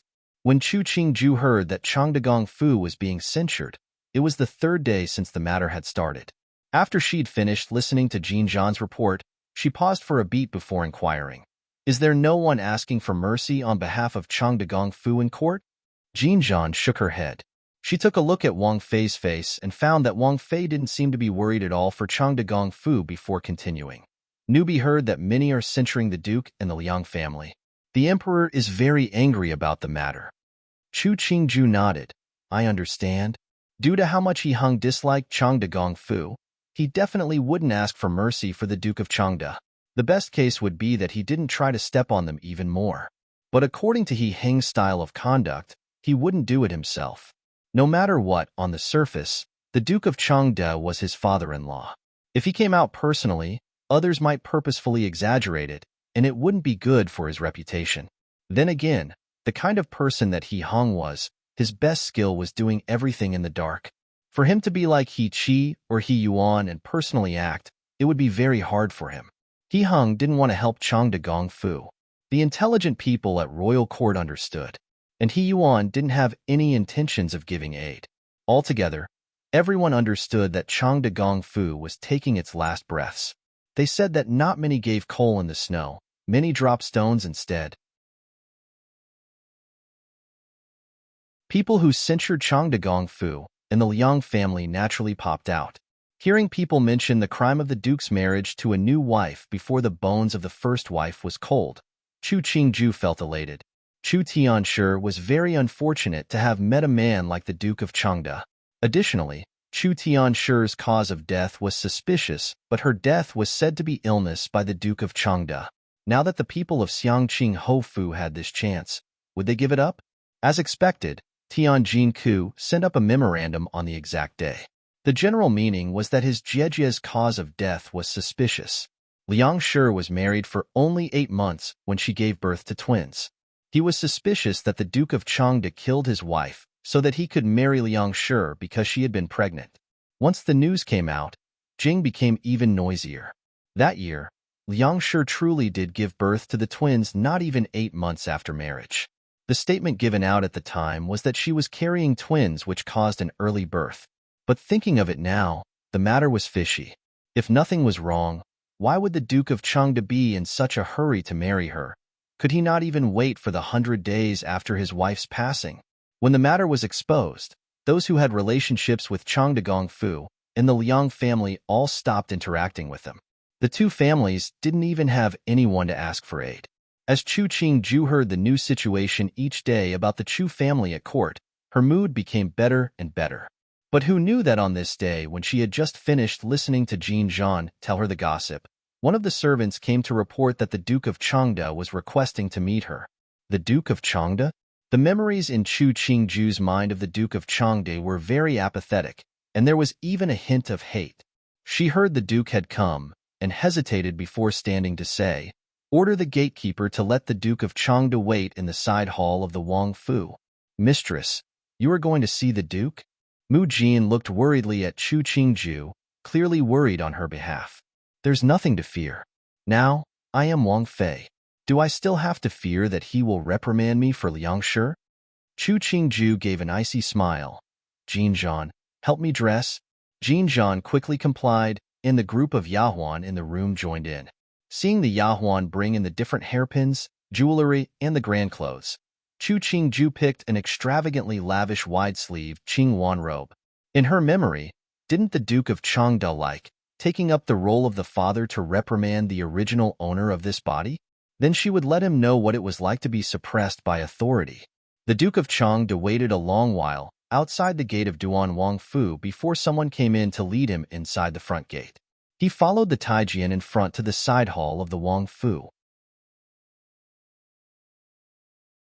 Liang Hong, who had been following behind, took out a pouch to shove in the hand of the Taijian leading the way, asking in a fawning tone, "This Ji, do you know when Wang Fei will be free?" He had accompanied his Yifu, I, to quite a few homes. Some straightforwardly didn't receive guests, some allowed them inside, but after filling their stomachs with tea, they still didn't see anyone. So he couldn't resist asking. The Taijian took the pouch and politely smiled as he replied, "This little Gong Zi is too polite. This one is just a servant and doesn't know anything about Wang Fei. You two can wait here. It should be only a while before you can meet Wang Fei." He made a bow before quickly leaving. Soon afterwards, servants came in to serve them tea and refreshments. Liang Hong restlessly sat on the carved pear tree chair. He looked at the servants of the Wang Fu standing in the room with their tastefully chosen attire and strangely felt that he couldn't breathe. I, husband of mother's sister /N.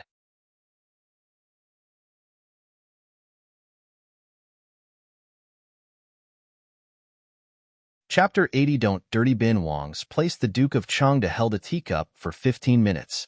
Looking at the silent door leading to the hall, it stirred up memories of the cold receptions he had received in other homes. He had endured it then. Now that he was at his daughter's place, he still had to sit on the bench. His face instantly darkened, and he heavily slammed the teacup to one side, ranting, "I've raised such a good daughter. When her own father comes, she still acts like a Wang Fei. It was a waste raising her all those years." Liang Hong's heart jumped. He looked at the servants in the room who didn't react at all. He appeased, "Yifu, Duan Wang Fei has to take care of such a Wang Fu. She wouldn't be as free as she was before her marriage. We've only just arrived. Don't be angry. If Duan Wang Fei heard what you said, she would be hurt." "What does she have to be hurt about? After she'd married Wang Yi, she's never even seriously looked at her father. She came to my birthday banquet and threw a tantrum in front of the whole Fu. When the Duke of Chengde thought about the contents in Tianjin's censure memorandum, his face flushed. How is she my daughter? From the looks of it, she shouldn't be named Chu. She should have been named Tian." Liang Hong listened as his words became increasingly nasty and felt frantic inside. Right now, they had come to ask for aid, not to throw around their temper. How Yifu had treated Duan Wang Fei these years, he had personally seen it. If Wang Fei was willing to help, that would be a blessing from the heavens. But Yifu had to maintain the face of an elder. If Wang Fei saw, even if Duan Wang Fei's personality was gentle, she wouldn't stand for Yifu's attitude. He was anxious, but didn't dare say more in case he provoked Yifu to get even nastier. He carefully looked at the servants in the room. These people were like statues.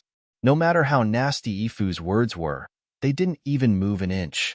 It was as though he and Yifu didn't even exist. The conduct of these servants made Liang Hong feel the strictness of the protocol of the Wang Fu.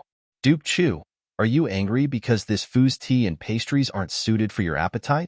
Xiao Ganzi asked scornfully as he came in with a lower-ranked Taijian into the hall. He glared furiously at the Yahuan serving in the hall, admonishing, "Useless beings. Remember what kind of place this is. You don't even know how to serve people. Go switch Duke Chu's tea." Liang Hong hurriedly interjected, "This Gong is too courteous. The tea and pastries are all good. There's no need to trouble anyone." How could he not detect that this Taijian was pointing at the mulberry but swearing at the locust tree? But they had come here to seek aid. Furthermore, the pattern on the robe of this Taijian was different to that of a normal Taijian. His position in the Fu wouldn't be low. The saying was that the gatekeeper of the Prime Minister's gate was a fourth-pin official. How could he even dare to offend the Taijian who had some status in the Wang Fu? Xiao Ganzi turned to look at the young person in front of him. He mockingly raised his hands in a fist to Liang Hong as he said, "This Gongzi must be Duke Chu's son. This one greets you too." "I don't dare receive Gongong's greeting. This student is Liang Hong, and Yifu's nephew." Liang Hong returned a bow and tried to hand a pouch to Xiao Ganzi. "Liang Gongzi doesn't have to be this courteous. This one is insignificant and doesn't dare to take Gongzi's gift. Xiao Ganshi unhesitatingly pushed aside Liang Hong's pouch. Please sit. Our Wang Fei will be here shortly. Honger, sit down. Today, I'm going to see when this good daughter of mine will arrive. I've waited this long and she's just sent a Taijian to brush us off. Once she became a Wang Fei, her heirs have become arrogant enough that she won't even attend to her own father. The Duke of Changde impatiently looked at Xiao Ganzi and Liang Hong, his actions and tone of voice showing just how much he looked down upon this Taijian named Xiao Ganzi. Xiao Ganzi smiled instead of getting angry. He came forward and bowed, saying, Duke Chu, don't be furious. Our Wang Fei isn't as idle as Chu San Xiaojia. Every day, she has to manage the fu and all the matters of the different estates. That's awfully busy work. After hearing that the Duke had come today, she went to dress and groom herself in a rush to see you. One can see just how much she respects you. Upon hearing this, Liang Hong's heart became even more bitter. What was not as idle as Chu San Xiaojia? On the inside, he blamed Yifu for his fiery personality and improper manner of speech. He also was angry at Chu Qingju for not respecting them. But he also knew that the current circumstances were disadvantageous to them. If Yifu kept acting like this, when Duan Wang found out, the matter would be even more difficult to diffuse. The Duke of Changde snorted icily. If she respects me, why would she let me wait for so long? Just as he'd finished speaking, the half-closed door to the hall was suddenly pushed open. The hall was instantly saturated with light. The Duke of Changde and Liang Hong turned to look and saw Chu Qingju wearing a red floor-length dress as she stood expressionless at the doorway. Behind her were more than 10 Yahuan and Taijian. Without even speaking, they made others feel intimidated. Chu Qingju looked indifferently at the Duke of Changde, who sat still on the chair. She held Mu Jin's hand as she walked into the room. Once she'd sat on the center seat. She then lifted her chin slightly to look at the standing Liang Hong and the still-seated Duke of Changde. This was the first time that Liang Hong saw the merry Chu Qingju. Last time, he had heard that she came to Yifu's birthday, but he didn't have the chance to see her. Seeing her today, he finally understood what was called the world turned upside down. The woman in front of him wearing the majestic clothes hadn't changed in appearance, but he felt that something was different. He began to feel intimidated now that he was standing in front of her. Barely suppressing the fear inside, after Chu Qingju sat down, Liang Hong came forward to raise his hands in a greeting. This student Liang Hong greets Duan Wang Fei. Chu Qingju barely glanced at him. She took a sip of the tea that was on the table, then frowned and criticized. Today's tea is too bitter. Change it. Yes, Mu Jin bowed to take the teacup. She turned to give it to the second-rank Yahuan behind her. Very quickly, a Yahuan handed a new cup to her. She turned again to place it on the table beside Chu Qingju. Liang Hong obediently bent his body as he stood, too afraid to even move. Liang Gongzi doesn't have to be so courteous. Please sit. Chu Qingju raised the teacup once again. She raised her eyelids slightly to look at the Duke of Changde. Why have the two of you come today? You are a Wang Fei now. Don't you know what has happened to your paternal family? The Duke of Changde accused in a heavy voice. Or is it that you don't even care about your paternal family at all? Oh. Chu Qingju raised an eyebrow. Are you talking about how Liang Shi took advantage of the status of Changdegong Fu to let the Liang family abuse the people of Lanchang County? Or that you took a new wife before your first wife's bones had even cooled? Or how exactly did Ben Wang Fei's mother die? She spoke slowly. Her tone was very calm, but it made Liang Hong, who had been sitting restlessly, feel a chill on his back. He looked at how Duan Wang Fei's red-nailed hand slowly caressed the teacup. The strings in his brain were so tight that they almost broke. He was now regretting the fact that he'd accompanied Yifu to Duan Wang Fu. Is this the attitude that you, as a daughter, should have towards your father? The Duke of Changde was a bit shaken, but seeing that even the daughter who had once been so submissive to him dare talk like that to him, the anger inside erupted. He stood and pointed at Chu Qingju, cursing, "If I knew that this would happen, in the beginning, I would have choked you to death and not let you live to anger me today." Upon hearing this, Chu Qingju gave a sweet smile to the Duke of Changde. Then she threw the teacup in her hand onto the ground. The expensive government kiln teacup instantly shattered into pieces, the crisp sounds frightening the Duke of Changde, who shrank back in response. She spread out her hand and looked at her nails, which had been dyed red. She looked at the Duke of Changde from the corner of her eye. "Why aren't you cursing? Weren't you so happy cursing right now?" The Duke of Changde unconsciously took a step back. He opened his mouth but found his throat had turned wooden and couldn't say a word. "I'm the kind of person that has a bad habit. That is, I hold grudges." Chu Qingju lowered her hand and smoothed her dress. From Mu Jin's hand, she took another teacup. She smiled cheerfully as she spoke. "Liang Gongzi, in all those years that you've lived at Changdegong Fu, come say how the Fu has treated me." Liang Hong's face was full of sweat, but he couldn't say a word. He might be a member of the Liang family, but he also knew that Imu had not treated Duan Wangfei well before her marriage. Now that Duan Wangfei was asking him, he couldn't say well, but couldn't say not well, and could only remain silent. Take a look. Even the people of the Liang family can't say a word. It can be seen just how well Changdegong Fu treated me. Chu Qingju sneered. "Coming here today, were you hoping that I could persuade Wang Yi to help Changdegong Fu?" She saw the Duke of Changde nod his head, and the smile on her face became even more visible. "But why?"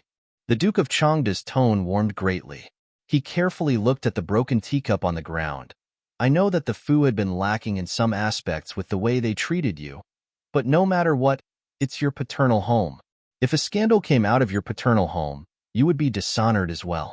Would Duan Wang still regard you well? If He Hung treated her like He Yuan treated Qin Bai Lu, then this matter would have really impacted her. But right now in Jing, who didn't know that Duan Wangfei wasn't close to Changdegong Fu? Who didn't know that Duan Wang and Duan Wangfei were deeply in love? Thinking about it, Chu Qingju suddenly wondered what He Hung was after, since he treated her so well. The Tian family? But the Tian family were only ever loyal to the emperor. That was the mantra passed down from their ancestors. Would they even support He Hung just because she married him? He Hung wouldn't neglect her because of the Tian family.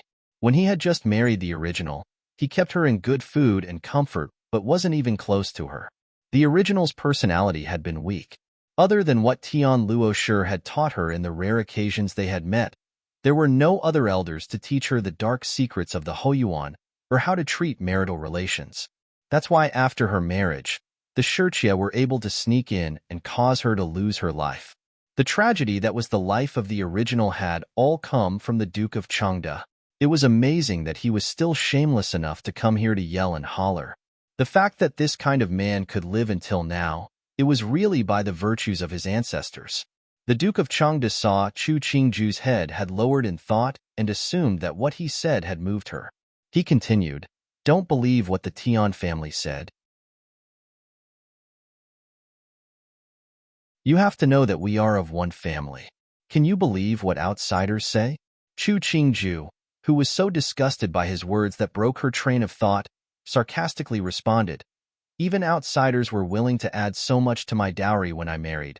But why was it that this family of mine wasn't willing? It's all shameless and dishonorable." Chu Qingju heard the words and suddenly lifted her head to look. She saw He Hong with a dark face come striding in from outside. This time, the Duke of Changde didn't dare remain seated. He and Liang Hong obediently performed a greeting and stood in the center of the hall, but they didn't dare to look at He Heng's angry visage. When He Hung heard the Duke of Changde say that he would not regard Chu Qingju the same because of Changdegong Fu's scandals, the fire in his heart couldn't be suppressed any longer. He looked at the broken teacup on the floor and walked to sit next to Chu Qingju. He patted her head as he said, "Anger harms the body. There's me for all matters." He glanced at the Duke of Changde, furrowing his brows as he asked, "Duke Chu, you weren't satisfied with making your wife die from anger, so you came here today to Bin Wang's place to show off your might. Who gave you the guts?" "Wang Yi, please understand that this lower official only said it out of anger." The Duke of Changde wasn't sure if Duan Wang had heard what he had said before. He raised his hands and cautiously responded, "The matter of my wife. It is purely Tianjin slandering this lower official. Wang Yi cannot trust that person." "Ha!" He Hung raised an eyebrow as he looked at the Duke of Changde, "that there's a person who is as shameless as the Duke in this world." It has really broadened Bin Wang's knowledge. Wang Yi. The Duke of Changde didn't think that Duan Wang would speak so mercilessly and couldn't help but look at Chu Qingju. Someone come and see off the guests. He Hung smiled icily and snorted with disdain. Don't dirty Bin Wang's place. Chu Qingju looked at He Heng's state and couldn't help but burst into laughter. Some rough labor Taijian saw off the Duke of Changde and Liang Hong. Xiao Ganzi stood at the gate and from high up, looked down at the two people at the bottom of the stairs. He slowly drawled to the people beside him. In the future, clean your eyes when you receive a card. Don't accept just anyone. Otherwise, some will think that they are worth something and yell and shriek at Wang Yi and Wang Fei. If one didn't know better, they'd think that he was the Wang Yi. He clapped his hand, and in front of the two, he closed the gate to the Wang Fu. Liang Hong looked at the tightly shut gate of the Wang Fu. He suddenly realized that from beginning to end, Duan Wang Fei hadn't called Yifu father once. He looked at the man whose face was full of discontent and anger, and cold sweat formed on his palms. If Yimu had treated Duan Wang Fei better in the beginning, maybe it wouldn't be like this. This time, if Biaomei couldn't persuade His Highness Rui Wang, he was afraid the Liang family would be finished.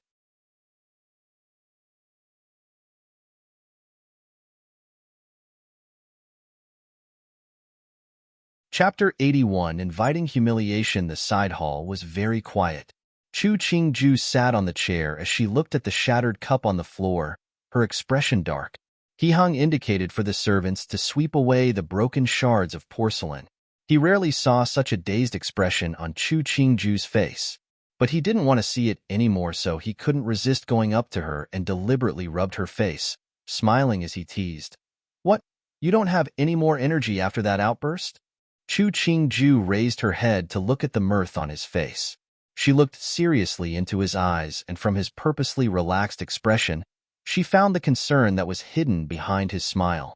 She forced a smile. I have just discovered that he's not worthy of my mother and I. She wasn't clear as to why the Tian family had married their daughter off to the Chu family, but she'd heard that it was due to a promise made by the previous generation. These parents, because of their own feelings, didn't care for their children's desires and carelessly gave them away in a marriage. They glorified the marriage of their children as a means of proving their friendship with each other. Or did they believe that because the elders were friends, their children would be happily married and the husband wouldn't neglect the wife? The reality was always harsher than the ideal.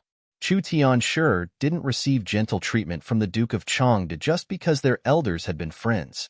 Did the old Marquis of Xiangqing, who hadn't passed away at that time, ever regret it?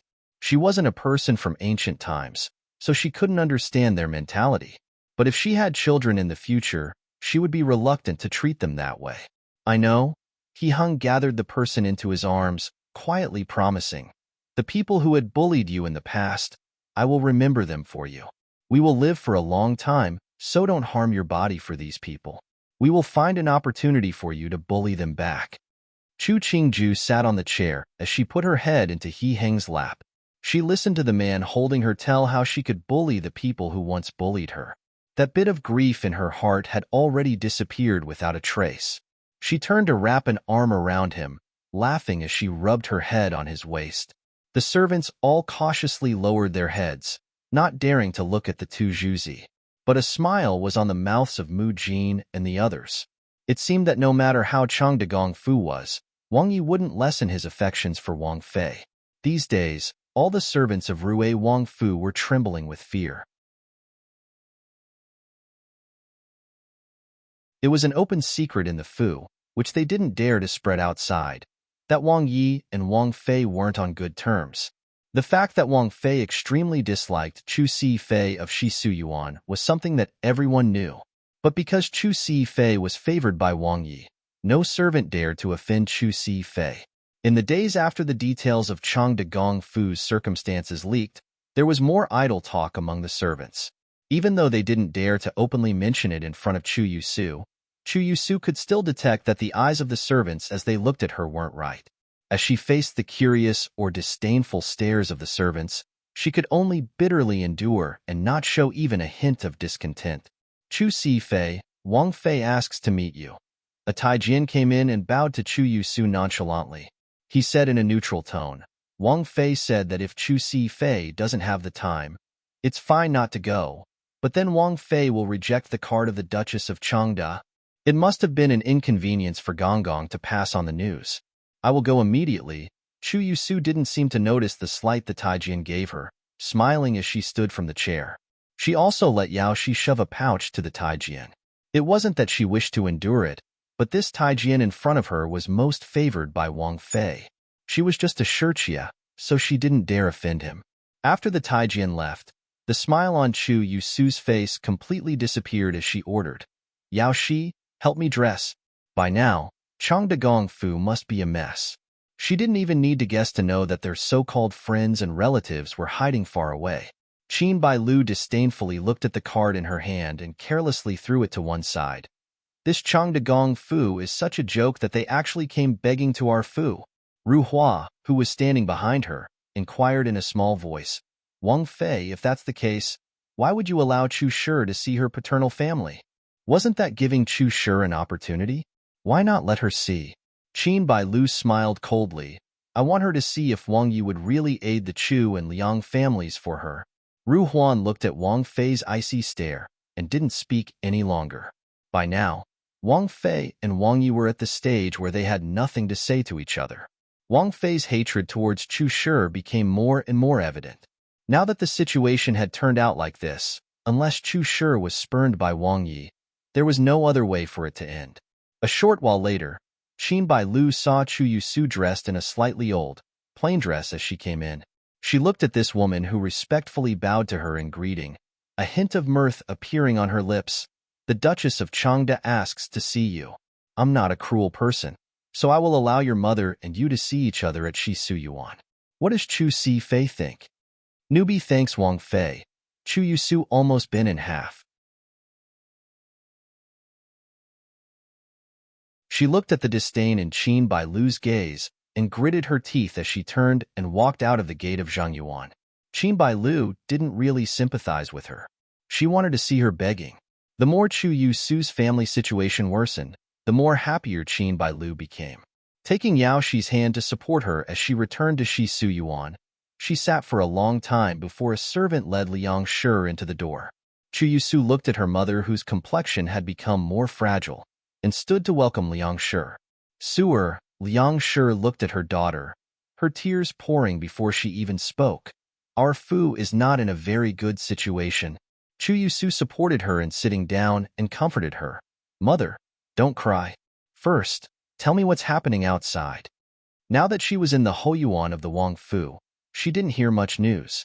She only knew that there were many people at court who were censuring her paternal family, but didn't know much else.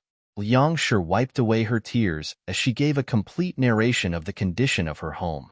When she mentioned that Chu Qingju wasn't willing to help, her voice held hatred. If I had known that damned Yada would one day act like this, I wouldn't have left her alive in the beginning. After hearing this, Chu Yusu gave a bitter smile. She said helplessly, Mother, now that it's like this, it's useless to complain. Right now, no one is willing to help us. Not even the heavens or the earth would respond. Even your deity was persuaded to leave the Eastern Mountain Academy. I had originally planned for him to attend the autumn examinations. Now that it's like this, how could your deity get a good score? As she thought of her son, Liang Shi's expression became even uglier. The most horrid is the Tian family. They had to pull out the matter from 10 years ago. Chu Yusu felt that it wouldn't end very well this time, but looking at her mother's face, she couldn't say it. Suer, you are this Wang Fu Si Fei. Why don't you beg Rue Wang? Rue Wang is most favored by the emperor. If Rue Wang could say a few words on behalf of our family, it would be more useful than anything else. Liang Shi tightened her grip on Chu Yusu's hand. Just help our Fu in thinking of some more solutions. Her hand hurt from being gripped so tightly. Chu Yusu felt bitter inside. She was only a shirtia. She had no qualifications to ask Wang Yi to do something for her. But once faced her mother's pleas, she could only nod and decide, I'll go beg Wang Yi. If Wang Yi doesn't agree, Rue Wang will most certainly agree. The fear on Liang Shi's face halved. She looked at the beautiful face of her daughter and stated confidently, I've even heard it outside. Rue Wang likes you very much. If you begged, why wouldn't he agree? Likes? Thinking of Wang Ye's attitude towards her these days, Chu Yusu could only squeeze out a small smile and didn't say a word. Mother and daughter didn't manage to speak for much longer before the steward came in to rush them out. Liang Shi assumed that it was Wang Fei who got jealous of her daughter and left unwillingly. As she came out of Rue Wang Fu's front gate, Liang Shi thought with some smugness, so what if Chu Qingju was a Wang Fei? She wasn't willing to help her Lao Yi. In the end, didn't the hopes of the Fu lie with the daughter she gave birth to? The moonlight was like frost. Qin Bailu looked at the bright moon outside and asked Ru Hua in a mirthless voice, Wang Yi, when is she Su Yuan? Ru Hua nodded. Just now, someone saw Wang Yi heading that way. Qin Bailu unexpectedly laughed out loud. It was carefree yet full of sorrow. The laugh grew louder and dissipated into the night. He Yuan released his hand which had been holding Chu Yu's chin and allowed her to tilt the cup for him to drink wine. He mockingly put his hand at the softness of her chest. Why is beauty so enthusiastic today? Is there something she wants to ask for? Chu Yusu's heart jumped. She then gave an enchanting smile and said, What is Wang Yi saying? She sincerely wants to serve you. Really? He Yuan examined her closely. Just when the smile on her face was going to break, he said, Such a pity. Originally, Bin Wang was thinking that if you had something to ask, Bin Wang would try to help. Since you don't have anything, a minute of the spring night is worth 1,000 gold, so we should live in the present. Sliding into the man's arms, Chu Yusu reached out to trace He Yuan's chest. Chia does have a small matter. Wang Ye's eyes are keen to have found me out. Oh. He Yuan held one arm around her, the other hand holding a wine cup as he asked, What matter does beauty have? Chia wanted to ask about Changde Gong Fu. He Yuan pushed the person in his arms away, not caring that she had fallen to the floor. He Yuan placed the wine cup on the table and sneered. Bin Wang didn't think that you would be shameless enough to mention this matter. Wang Yi, Chu Yusu's expression changed. She knelt in front of He Yuan, reaching out to hug his leg as she pleaded, Wang Yi, please save Chia's paternal family. Chia, from beginning to end. Bin Wang had never even looked at Changde Gong Fu. He Yuan sneered and kicked her aside. He slowly stood. If it wasn't for finding your eyes somewhat attractive, Bin Wang wouldn't have taken you into the Fu. Just to Chia, did you really think that you are Bin Wang's heart? He didn't even look at the woman he had kicked, now sprawled on the floor. He adjusted his clothes, so disappointing. It seems that Qinglu of Dongyuan is still more tactful. Chu Yusu covered the chest that had been kicked and struggled to sit up. She only looked at He Yuan's back as he unhesitatingly left. The silver moonlight illuminated his shoulders, and for no discernible reason, made her feel colder.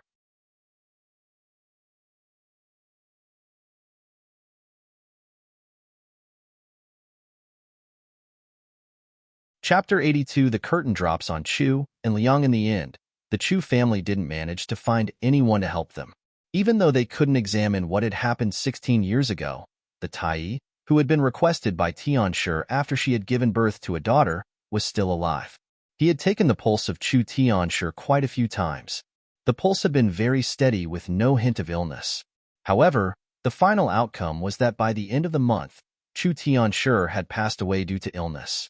He was inwardly suspicious, so he clearly remembered, even after all these years, that he had been the first person to take Chu Tianshi's pulse at that time.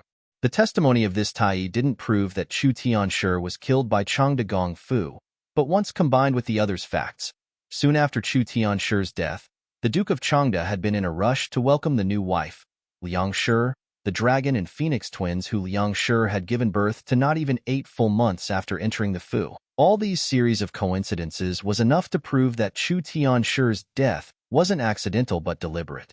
Once the proof was revealed, it shocked the entire court.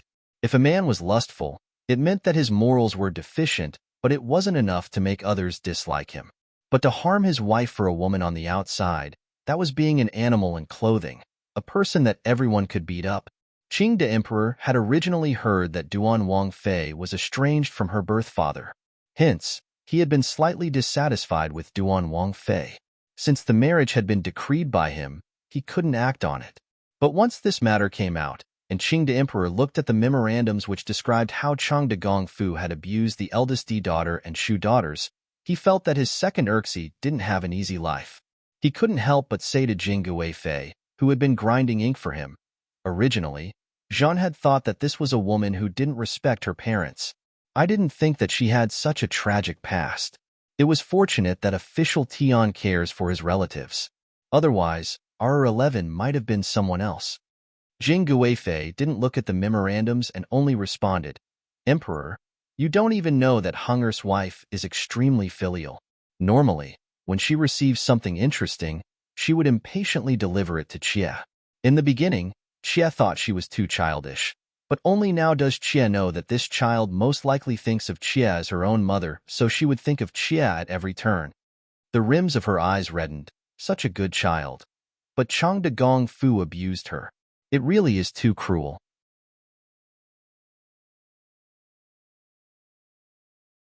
Qing the Emperor was extremely moved by what Jing Guifei said. He reached out to pat her hand and comforted her. "Now you are her popo, that makes you her mother." She remembers beloved Fei. One is that she is filial.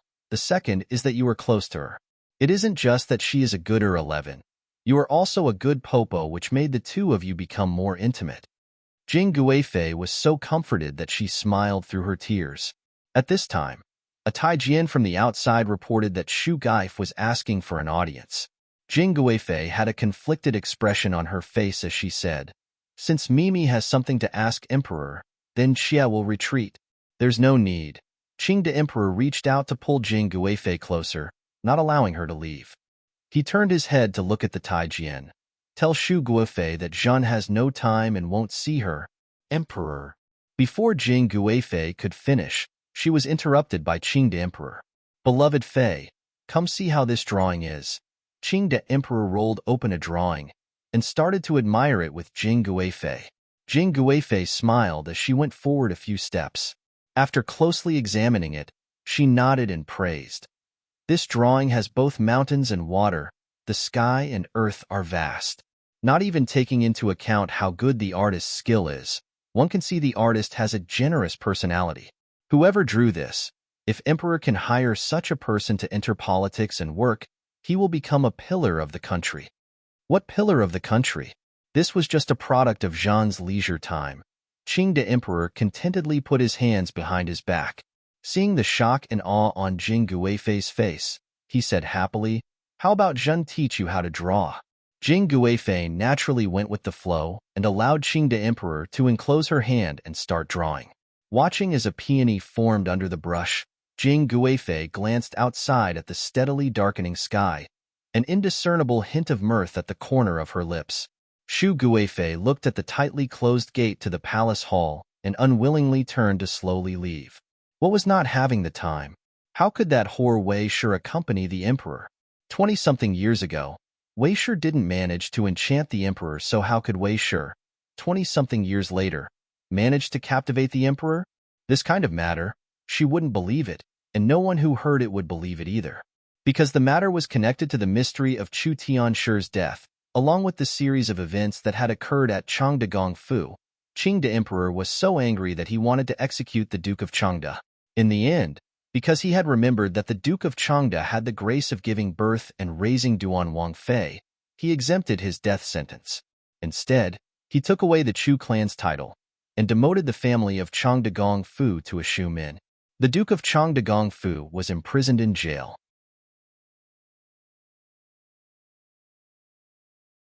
Those not in jail were thrown out of Chang de Gongfu. As for the small family that was the Liang family, Qing the Emperor didn't have to waste much energy. He just sealed the Liang Fu and erased the scholarly honor of Liang Hong, and decreed that the next 3 generations of Chu and Liang family could not attend the examinations. The Chu family, who had caused so much fuss in Jing City, fell down just like that. Among the people, there were even ones who had started to use Chang de Gongfu as the basis for many plays. A fickle man who killed his wife to marry again. A cruel father and stepmother who abused the previous wife's daughter. And how the first wife's daughter endured such humiliations and, in the end, married an ideal husband. No matter how much the story had changed, the Duke of Changde and Liang Shi were eternally known as the most malicious villains, and Chu Qingju was the abused little white cabbage. After she had finished reading how she had married an ideal husband and the aggressive and contemptible paternal family story, Chu Qingju laughed so much that she cried. As expected, the plays were based on reality but larger than life. When did she ride a 12-person gold sedan? When did Wang Yi, full of rage, drag every one of the Gong Fu out to be beaten? Those points were too drastic. Mu Jing saw Wang Fei crying from laughter as she read the story and came forward to attentively help rub her stomach. She smiled as she commented, "Wang Fei, don't choke." Newbie heard another version before. How about Wang Fei take a listen? Tell me. Chu Qingju took a drink of tea and asked in interest. After Mu Jing finished narrating, Chu Qingju felt that the creativity of the ancient people was extremely strong. The main idea of the story was that she, the little white cabbage, endured the snow in the middle of winter to buy red bean buns for Liang Shi. She struggled in her journey in the midst of the harsh winds, wearing very little, and encountered Duan Wang on a white horse. The two of them fell in love at first glance. In the end, a romance that moved the heavens was written. Did the logic of this story get eaten by the author? Liang Shi would eat red bean buns in the winter and not sparrow's nest? And in that kind of weather, who would be selling buns? Even if people were selling, who would go buy them? The most strange was that in such a snowstorm, He Hung wouldn't sit in a sedan or carriage outside, but would masochistically ride a horse. Just as Chu Qingju was going to laugh herself silly, Ming He unexpectedly came over. He said that Wang Yi wanted to take her out of the Fu. Chu Qingju didn't know what it was for, but seeing Ming He's state, it was an emergency. She glanced at her attire to see if anything was wrong and didn't change before following Ming He out. When she got on the Wang Fu's carriage, Chu Qingju saw He Hung was already sitting inside. She asked with some confusion, "Wang Yi, where are we going?" The play has to go on till the end. If you don't get to see the conclusion, there's no meaning. He Hung smiled and held her hand. He ordered the driver outside. To Changde Gong Fu. Chu Qingju looked in surprise at He Hung. After the carriage started moving, she asked, "Why does Wang Yi want to take me there?" Today is the day that everyone of Changde Gong Fu is being evicted completely. That place was where you used to live. Before the Fu is sealed, I'll get you to check if there is anything wrong, He Hung cheerfully responded. I know that Qingju is a person who remembers the old times. Hearing He Hung give such a dignified reason for going to spectate, Chu Qingju smiled and followed. Wang Yi is right, I am one who remembers the old times. The saying, the clothes should be new, the people should be of the past, had its own logic. When the carriage made its way to the front door of Changde Gong Fu, there was a great mess at the gate. Loud sobbing and pleading made the entire place sound like the market. Ming He came up to pull the curtain at the front of the carriage slightly open, allowing the two Zhuzi inside to have a perfect view of the great play occurring outside the Fu. The uniformed imperial guards were forcefully escorting some people who didn't want to leave. On the ground were dropped luggage and clothes. There were many servants who had left with their heads down. Seeing Duan Wang Fu's carriage, they carefully came forward to bow before hurriedly leaving. Chu Qingju watched apathetically as Chuer Xiaojie supported Chu Lao Taidai out the front gate. Behind the two was Liang Shi, her face full of panic. Chu Wangji was trailing Liang Shi, his crestfallen attitude like a duck plucked of its feathers. The family stood at the gate, watching as the servants who had once served them all leave. Gradually, the crowd grew smaller and smaller, and then there was silence. Chu Lao Taidai watched as the plaque, on which Changde Gong Fu was written, got taken down and smashed onto the ground, then continued watching as the crimson-red doors of the gate got sealed with papers from the government. A long time later, she sighed. Karma, karma. She pointed at Liang Shi, who was wiping her tears to rant, that year. If it wasn't for taking this person of bad luck into the Fu, would my Chu family be like this? By now, Liang Shi wouldn't listen to what Chu Lao Taidai said. She instantly retorted. Lao Taidai might have forgotten that it was Lao Yi who had married Erxi into the Fu. Lao Taidai, rather than blame me, blame Lao Yi. You, Chu Lao Taidai was so angry that she staggered. It was only because of Chu Huishue's support that she barely managed to not fall down. Did the Liang family teach you to not respect your elders like this? There's not even a Liang family now. Wasn't it impacted by your Chu family? Liang Shi felt that her paternal family had been indirectly affected by the Chu family.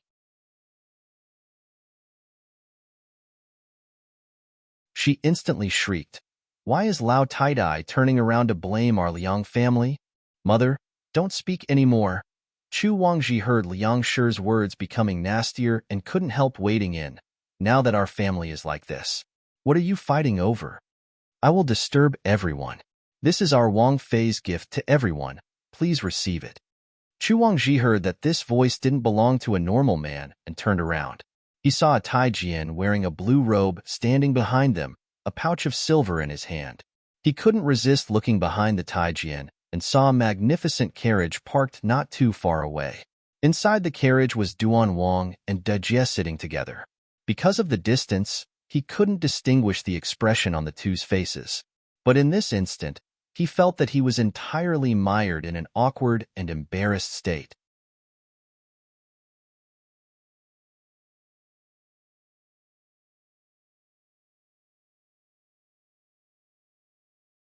Chapter 83: The Oncoming Wind and Rain. Sometimes, the most painful time wasn't when you had lost everything. It was when you had lost everything and the person who had been suppressed by you was standing in great circumstances right in front of you.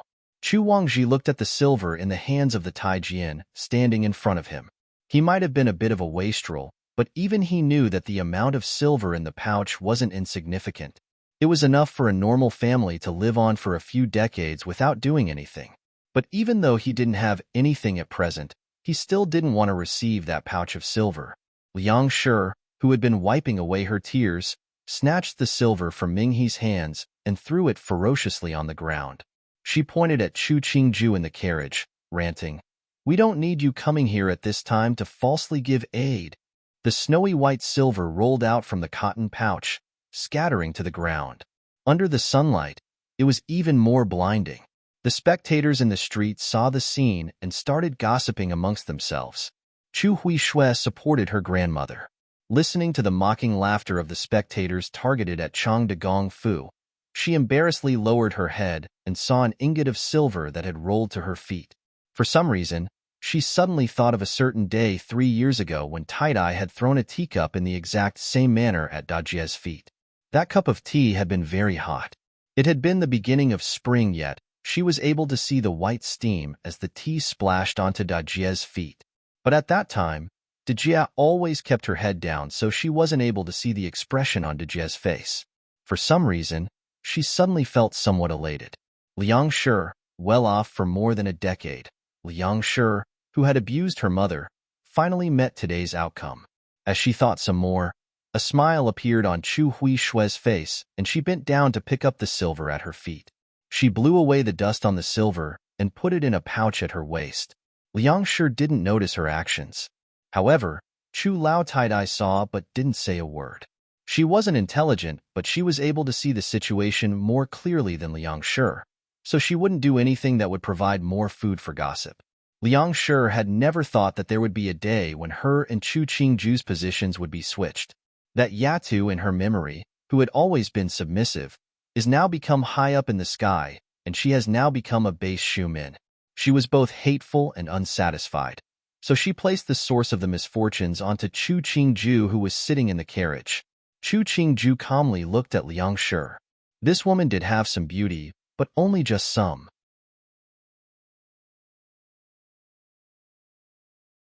She couldn't understand how the Duke of Changde was so captivated by her that he would do something as crazy as killing his wife. A man that heartless, did he really know what was love? After seeing Liang Shi lose her composure and started to curse, Chu Qingju felt the discontent, deep inside her heart, gradually dissipate.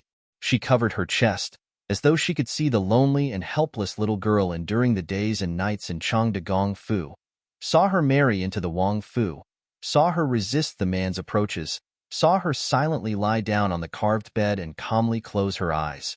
He Hung noticed that Chu Qingju's expression wasn't right and gently grasped her hand. "Qingju, what's wrong with you? Chu Qingju's gaze met his, and she suddenly smiled.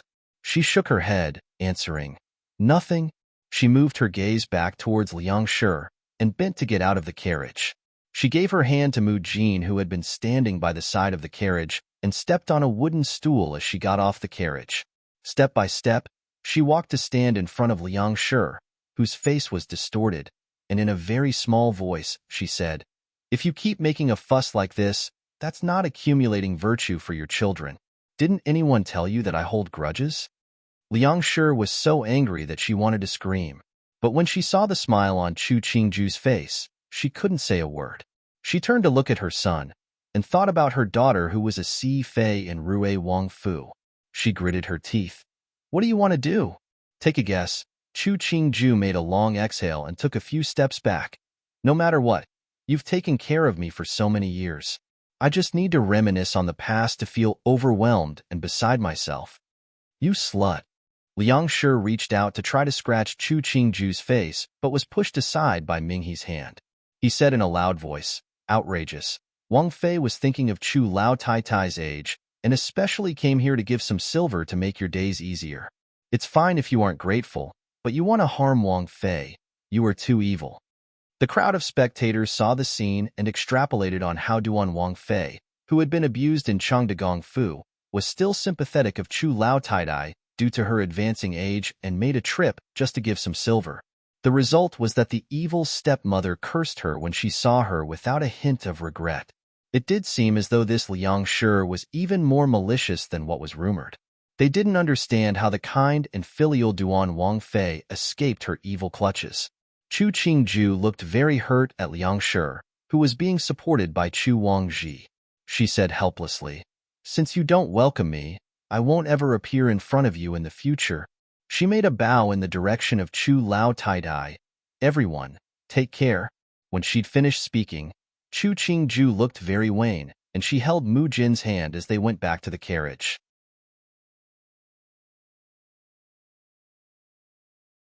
When the curtain to the carriage was put down, the loss on her face instantly disappears. She really just loved watching Liang Shi live out her days in fear. Maybe what she should be worried about was just how she, as Duan Wang Fei, would harm her children. Maybe she would live every day in her hatred.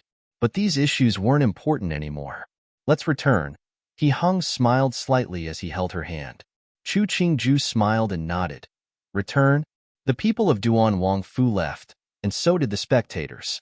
Before the Chu family could react, several ruffians and gangsters suddenly ran over and picked up the silver from the ground and disappeared. Chu Wangji looked at the scattering ruffians and turned his head to look at his family. For an instant, he felt that there was no place in this great big world for them. "Let's go." Chu Lao Tai banged her walking stick and glanced icily at Liang Shi. "What are you standing here for? This place isn't the Chu family's anymore." She started walking away, supported by Chu Huishui. Liang Shi looked at her son, and in the end, she could only helplessly follow Lao Tai. But in every street she passed by, there were many people pointing at her. She even saw some spitting behind her. She looked blankly at these people. She finally understood. She wasn't a duchess anymore. There weren't any more riches and honors. She didn't have anything. And the daughter left behind by that whore was going to plot against her. Finished. All finished. The spring gradually passed, and the hotness of the summer slowly came. By this time, Chu Qingju didn't like to go out. Most of the time, she was hiding in the cooled room, wearing a silk dress as she waved a fan and listened to Jin Zhan and Huang Yang tell her the gossip in Jing City. A few days earlier, something unexpected happened to Chu Qingju. Chu Huishui had been married to a Xiaocai. This Xiaocai had no parents, but he had land and servants. Even more unexpected, this Xiaocai's mother had once been Chu Huishui's mother's good friend. After the Xiaocai married her, he didn't slight her because of Changde Fu, and the two had a good relationship. This event was probably the most fairy tale-like incident since Chu Qingju came to this time. This incident also proved that sometimes, real life was more unexpected than stories. After she was informed of the matter, she let Xiao Ganzi send some appropriate celebratory gifts to Chu Huishui as well as the questions from past examinations and the best answers. It counted as her good wishes to the couple. Chu Huishui didn't start interacting with Chu Qingju greatly because of the presents. She solemnly wrote a letter of appreciation and let a servant deliver some fresh produce, as well as some of her own embroidery. After that, she went on to live her own life. Wang Fei, this is a lily silver tree fungus Buddha fruit soup which has just been made by the servants.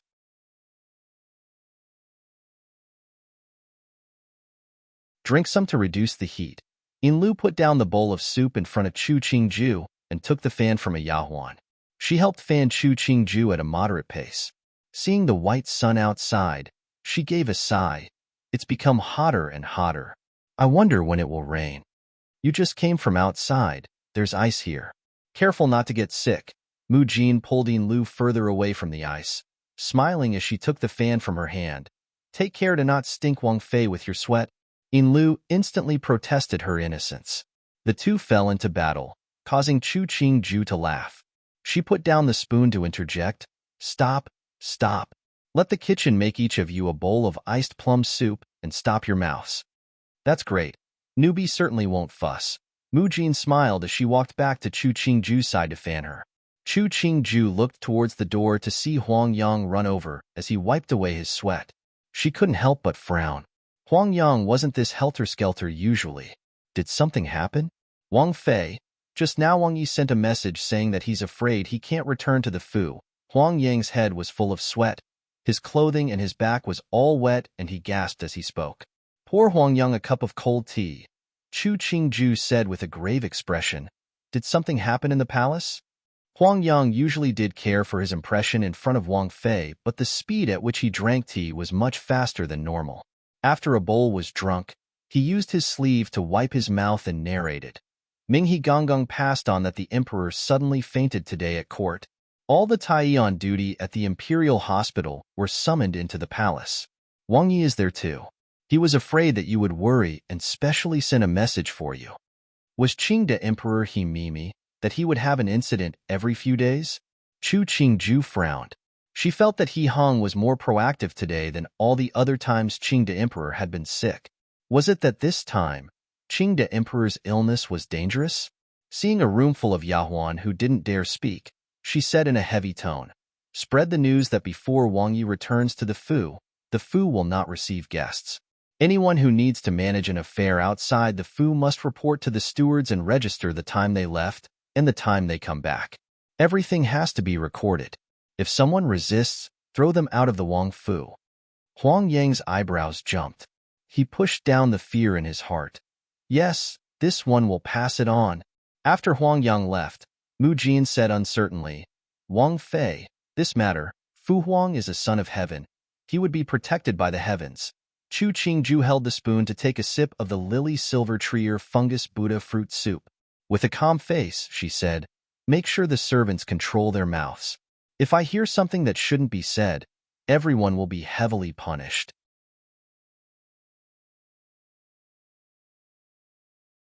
Yes, Mu Jin detected Wang Fei's cautiousness and exchanged a glance with Lu.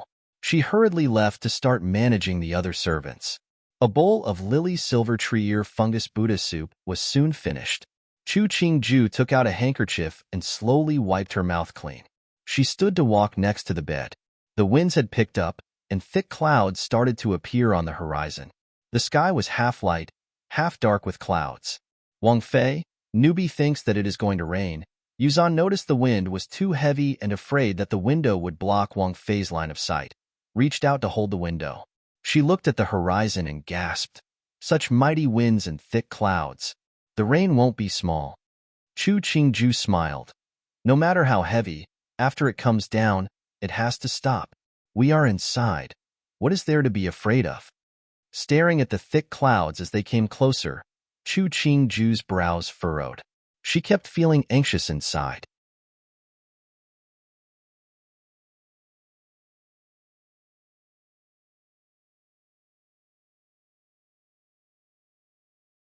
Chapter 84 Death of the Emperor. The interior of Tianqi Palace was suffocatingly hot, but no one dared to complain, not even to wipe away the sweat on their heads. All their attention was focused on the dragon bed. The man lying there was the master of their honor and even their lives. The Tai present took their turns as they shakily checked the pulse. When they had finished, they knelt in front of the Empress. The dean of the Imperial Hospital said in a trembling voice, "Empress Nyang, His Majesty's pulse is as thin as silk, faltering occasionally before rising. This official has no solution." Wasn't His Majesty just overwhelmed by the heat? The Empress's expression changed dramatically. She might not know medicine, but even she knew that only the mortally sick would have a weak pulse. She looked at the Tai, their faces pale even in the sweltering heat, and ground out, "No matter what, you have to make His Majesty wake up." The Tai present exchanged looks between themselves and gritted their teeth as they complied. The Empress looked at the unconscious man on the bed and wiped away the sweat on her forehead. She thought for a while before summoning a messenger. Taijian, the Emperor is seriously ill. Even if it's not good to have too much noise, but as a father, he would certainly be thinking of his children. Summon Duan Wang, Rui Wang, Cheng Wang, and Jin and Princess from outside the hall. Shu Guifei and Jing Guifei should also come in to attend. Outside Tianqi Palace, all the Feipin who had children, the princesses and the Wang Yi were all standing in the scorching sun as they waited. Seeing a Taijian come out, the eyes that had been scattered due to the blinding sun instantly became spirited. Passing the decree of the Empress to summon Jing Guifei, Shu Guifei, His Highness Duan Wang, His Highness Rui Wang, His Highness Cheng Wang, and Jin and Princess Royal to attend. After the Taijian passed on the Empress's decree, he didn't look at anyone's expression as he hurried back into the hall. The others were discontent but had no other solutions. Right now, the Emperor was unconscious, so the Empress held the highest status in the palace. If she said not to let someone in, who dared to force their way in? The group of people entered the humid hall. Shu Guifei furrowed her brow as she complained, "It's so hot inside the room. Why not use some ice?" The Empress glared icily at her. "Right now, His Majesty's pulse is weak. How could we use anything cold? If Shu Guifei finds it too hot, then go back to your palace to rest. The Emperor here won't lack people to attend him." Shu Guifei was stung by the Empress' words.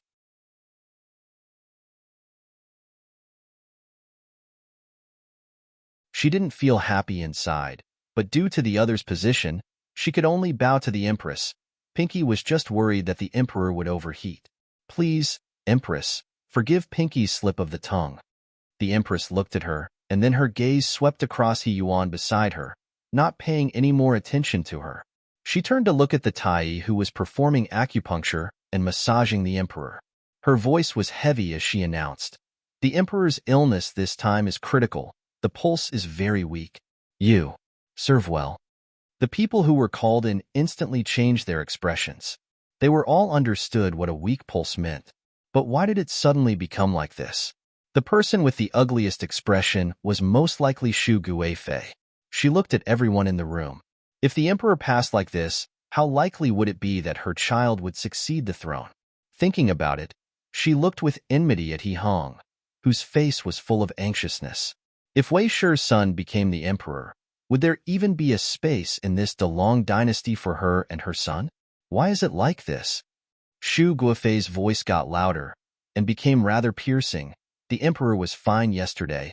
How could his pulse be weak? She started to cry mournfully, occasionally calling for His Majesty.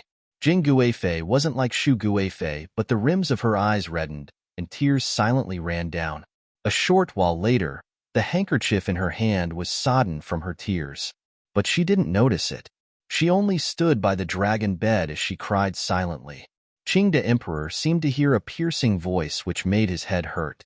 When he managed to open his eyes, he saw a woman dressed in peach red kneeling in front of him.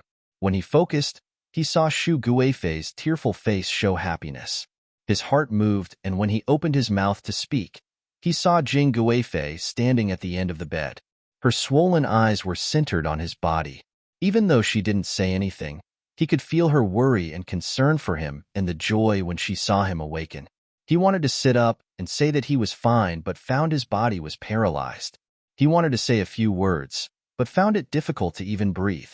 He moved his eyes and saw the woman dressed impeccably by his side, and the woman standing by the bed whose attire was disheveled and her hair not even properly made up. A long time later, he closed his eyes and found strength deep inside his body to order.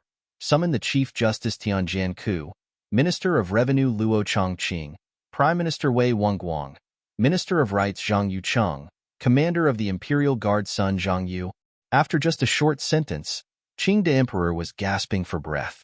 Xu Guifei, kneeling in front of him, felt her hands become cold.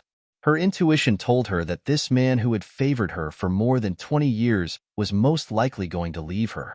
She was sad inside, but she felt even more frantic.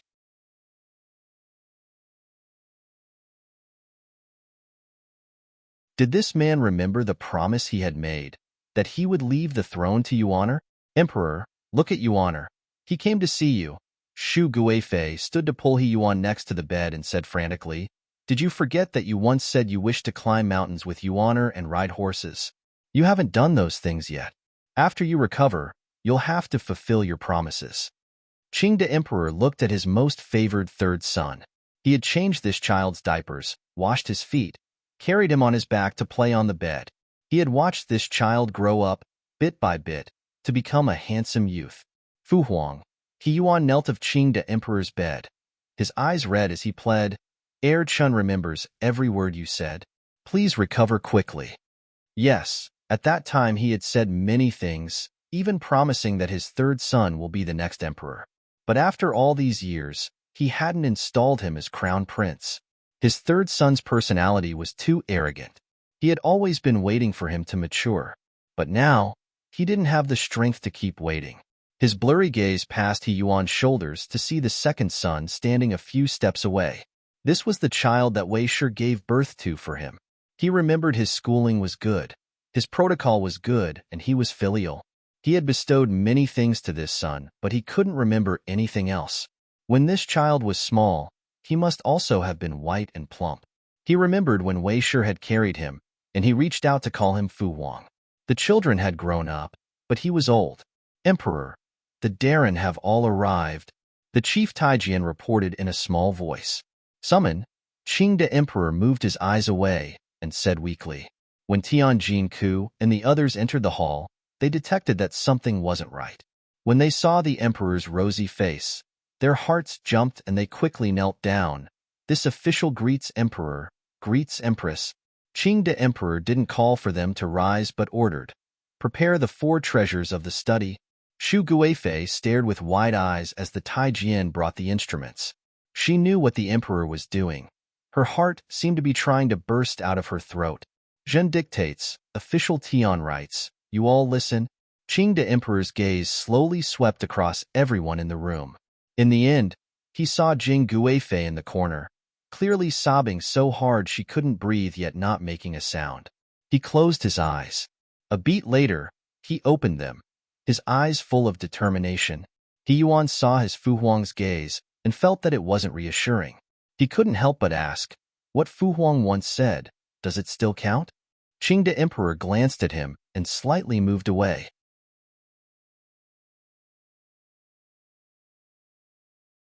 He took a breath. Ever since ascension the throne, Zhang had no achievements in governance, no ability to expand the borders, but had a son. Hong, born intelligent, benevolent and kind, of good moral character and governance of his household, with the virtues of Xindi.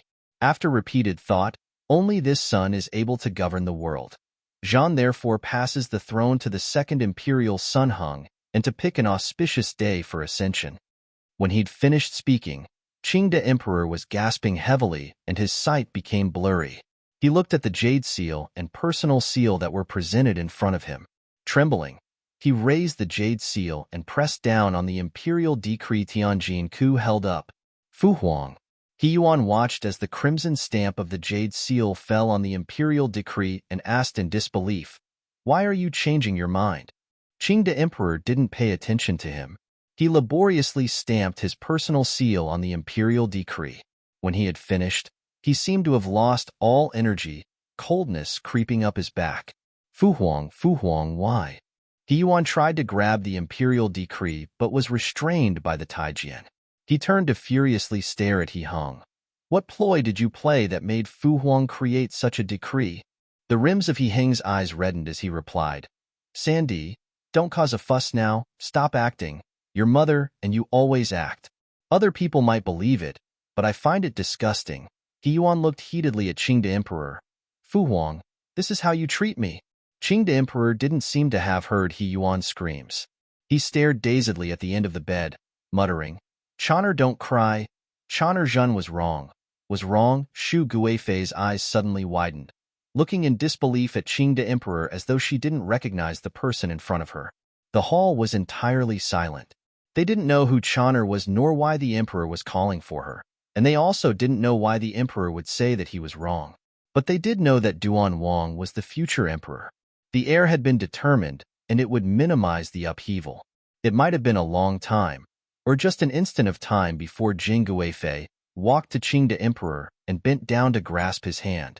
Qing the Emperor looked at her, a smile appearing on his lips as he slowly closed his eyes. Jing Guifei's other hand trembled as she moved the index finger of her other hand under the nose of Qing the Emperor, and her tears immediately fell down. Emperor! Shu Guifei pushed aside Jing Guifei, throwing herself onto Qing the Emperor's body as she loudly started bawling, Emperor! The chief Taijian knelt with a bang on the ground, loudly announcing, The Emperor is dead. The people in the room knelt down like dumplings falling into the pot.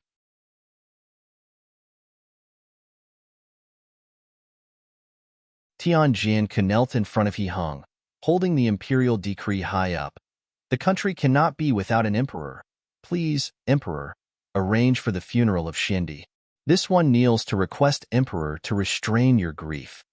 Kneeling to request the Emperor to restrain your grief. Everyone loudly mimicked.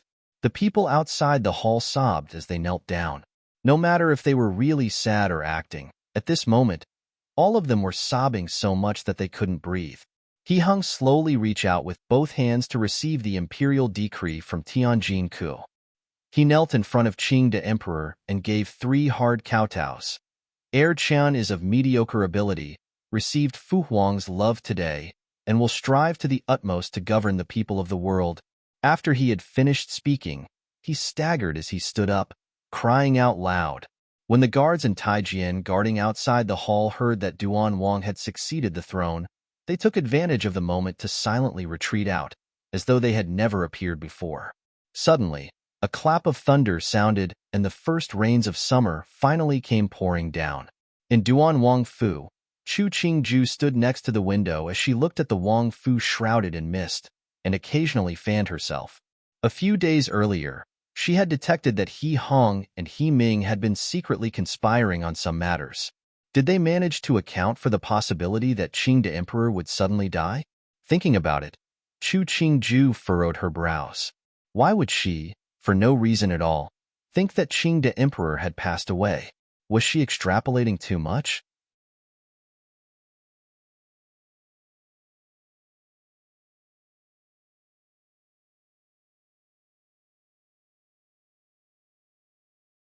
Chapter 85. Entering the palace, the winds and rain were strong, but they stopped as dusk approached. The sun even came out from behind the clouds, covering all of Jing with a coat of gold. Chu Qingju stood on the only 3-level tower in the Wang Fu. She narrowed her eyes to look at the shockingly beautiful sunset, a smile on her lips. Suddenly, a heavy bell rang out from the direction of the imperial palace. Because Duan Wang Fu was very close to the imperial palace, she could clearly hear the ringing. Mu Jin and the others behind Chu Qingju instantly changed their expressions, kneeling down and covering their eyes, trying their best to make themselves cry more sorrowfully. Huang Yuan even grievously moaned Emperor before using his sleeves to start wiping away his tears. Chu Qingju's head seemed to ring then blanked. She looked in disbelief at the imperial palace. Under the sunset, the imperial palace seemed to be coated in a layer of mysterious gold. If this kind of scene was exaggerated a bit, it would become a good omen. How was it that the emperor had passed away? She stilled before turning to order. Quickly change everything in the food that needs to be changed. Nothing bright should be seen. After seeing Huang Yang leave the tower with reddened eyes, she looked down at her own clothing. Let's return to Zhengyuan to change. Even though she wasn't sure of the situation in the palace, Chu Qingju still used the fastest speed possible to wash away the makeup on her face and also took off the peach-red corseted silk dress to change into a snow-white plain dress. The girdle she used was a neutral-colored one. She took down all the pouches and pendants on the dress, put her hair in a simple style, using a few hairpins to secure it, and even took down her earrings. The servants in the Wang Fu also took off the bright clothes they wore. White lanterns with black characters and white banners were hung up in the Wang Fu. Anything red in color was stored away. Zhang Yongyu watched as the servants in her rooms hurriedly put everything away. She changed into a dark green cotton dress.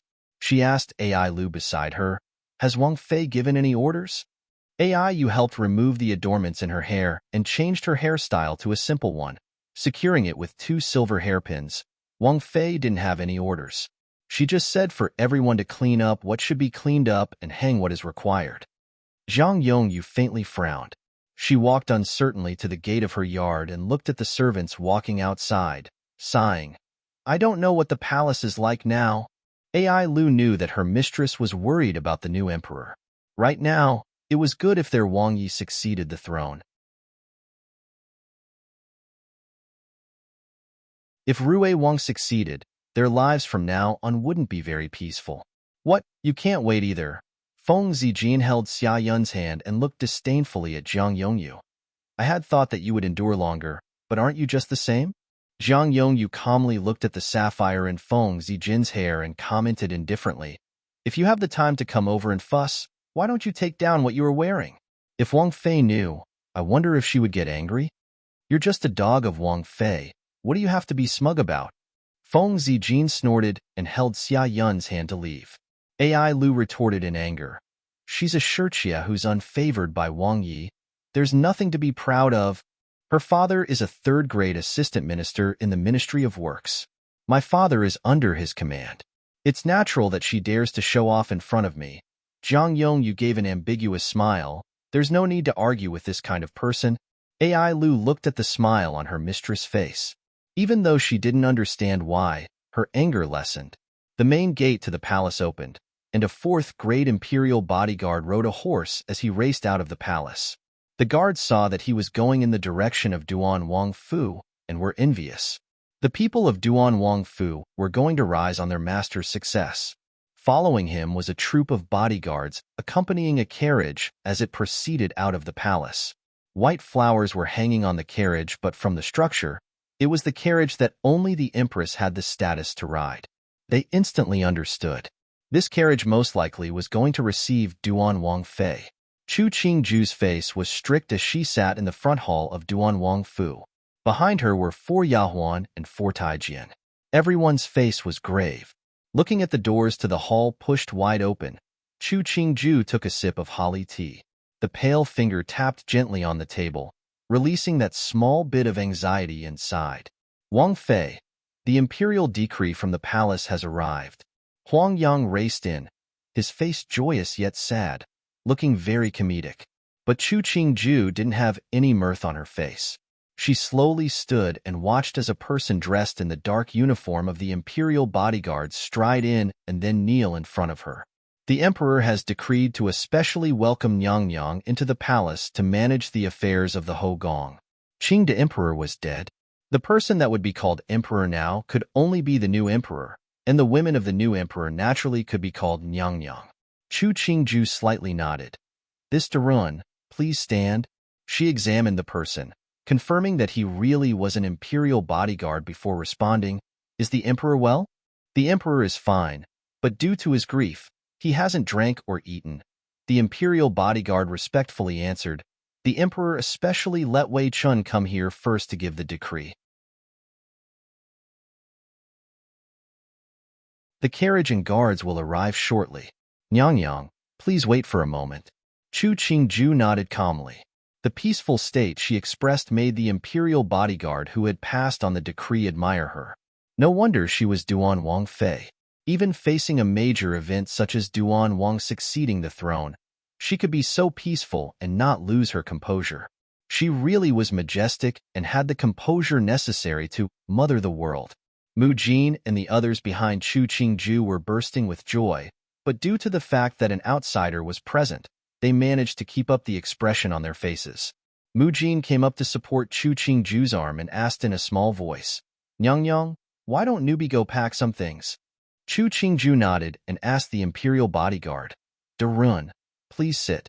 What should Darun be called by?" Wei Chen doesn't dare. The imperial bodyguard raised his hands. Wei Chen is a 4th-grade imperial bodyguard Gaojin, and had been a bodyguard before in the Wang Fu for a time. Chu Qingju nodded. She knew that this person was most likely one of He Heng's people. She calmly sat down at the front of the hall, not speaking anymore. A short while later, the carriage arrived.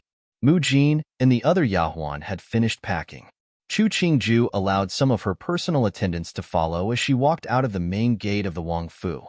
When she saw the majestic carriage, she sighed and paused in her steps before using Mu Jin's hand as support to enter the carriage. The common people on the side of the street had been already ordered back by the guards. Chu Qingju sat in the carriage and found it slightly boring. In the past, when she sat in a carriage, she could still hear the voices of some passerbys.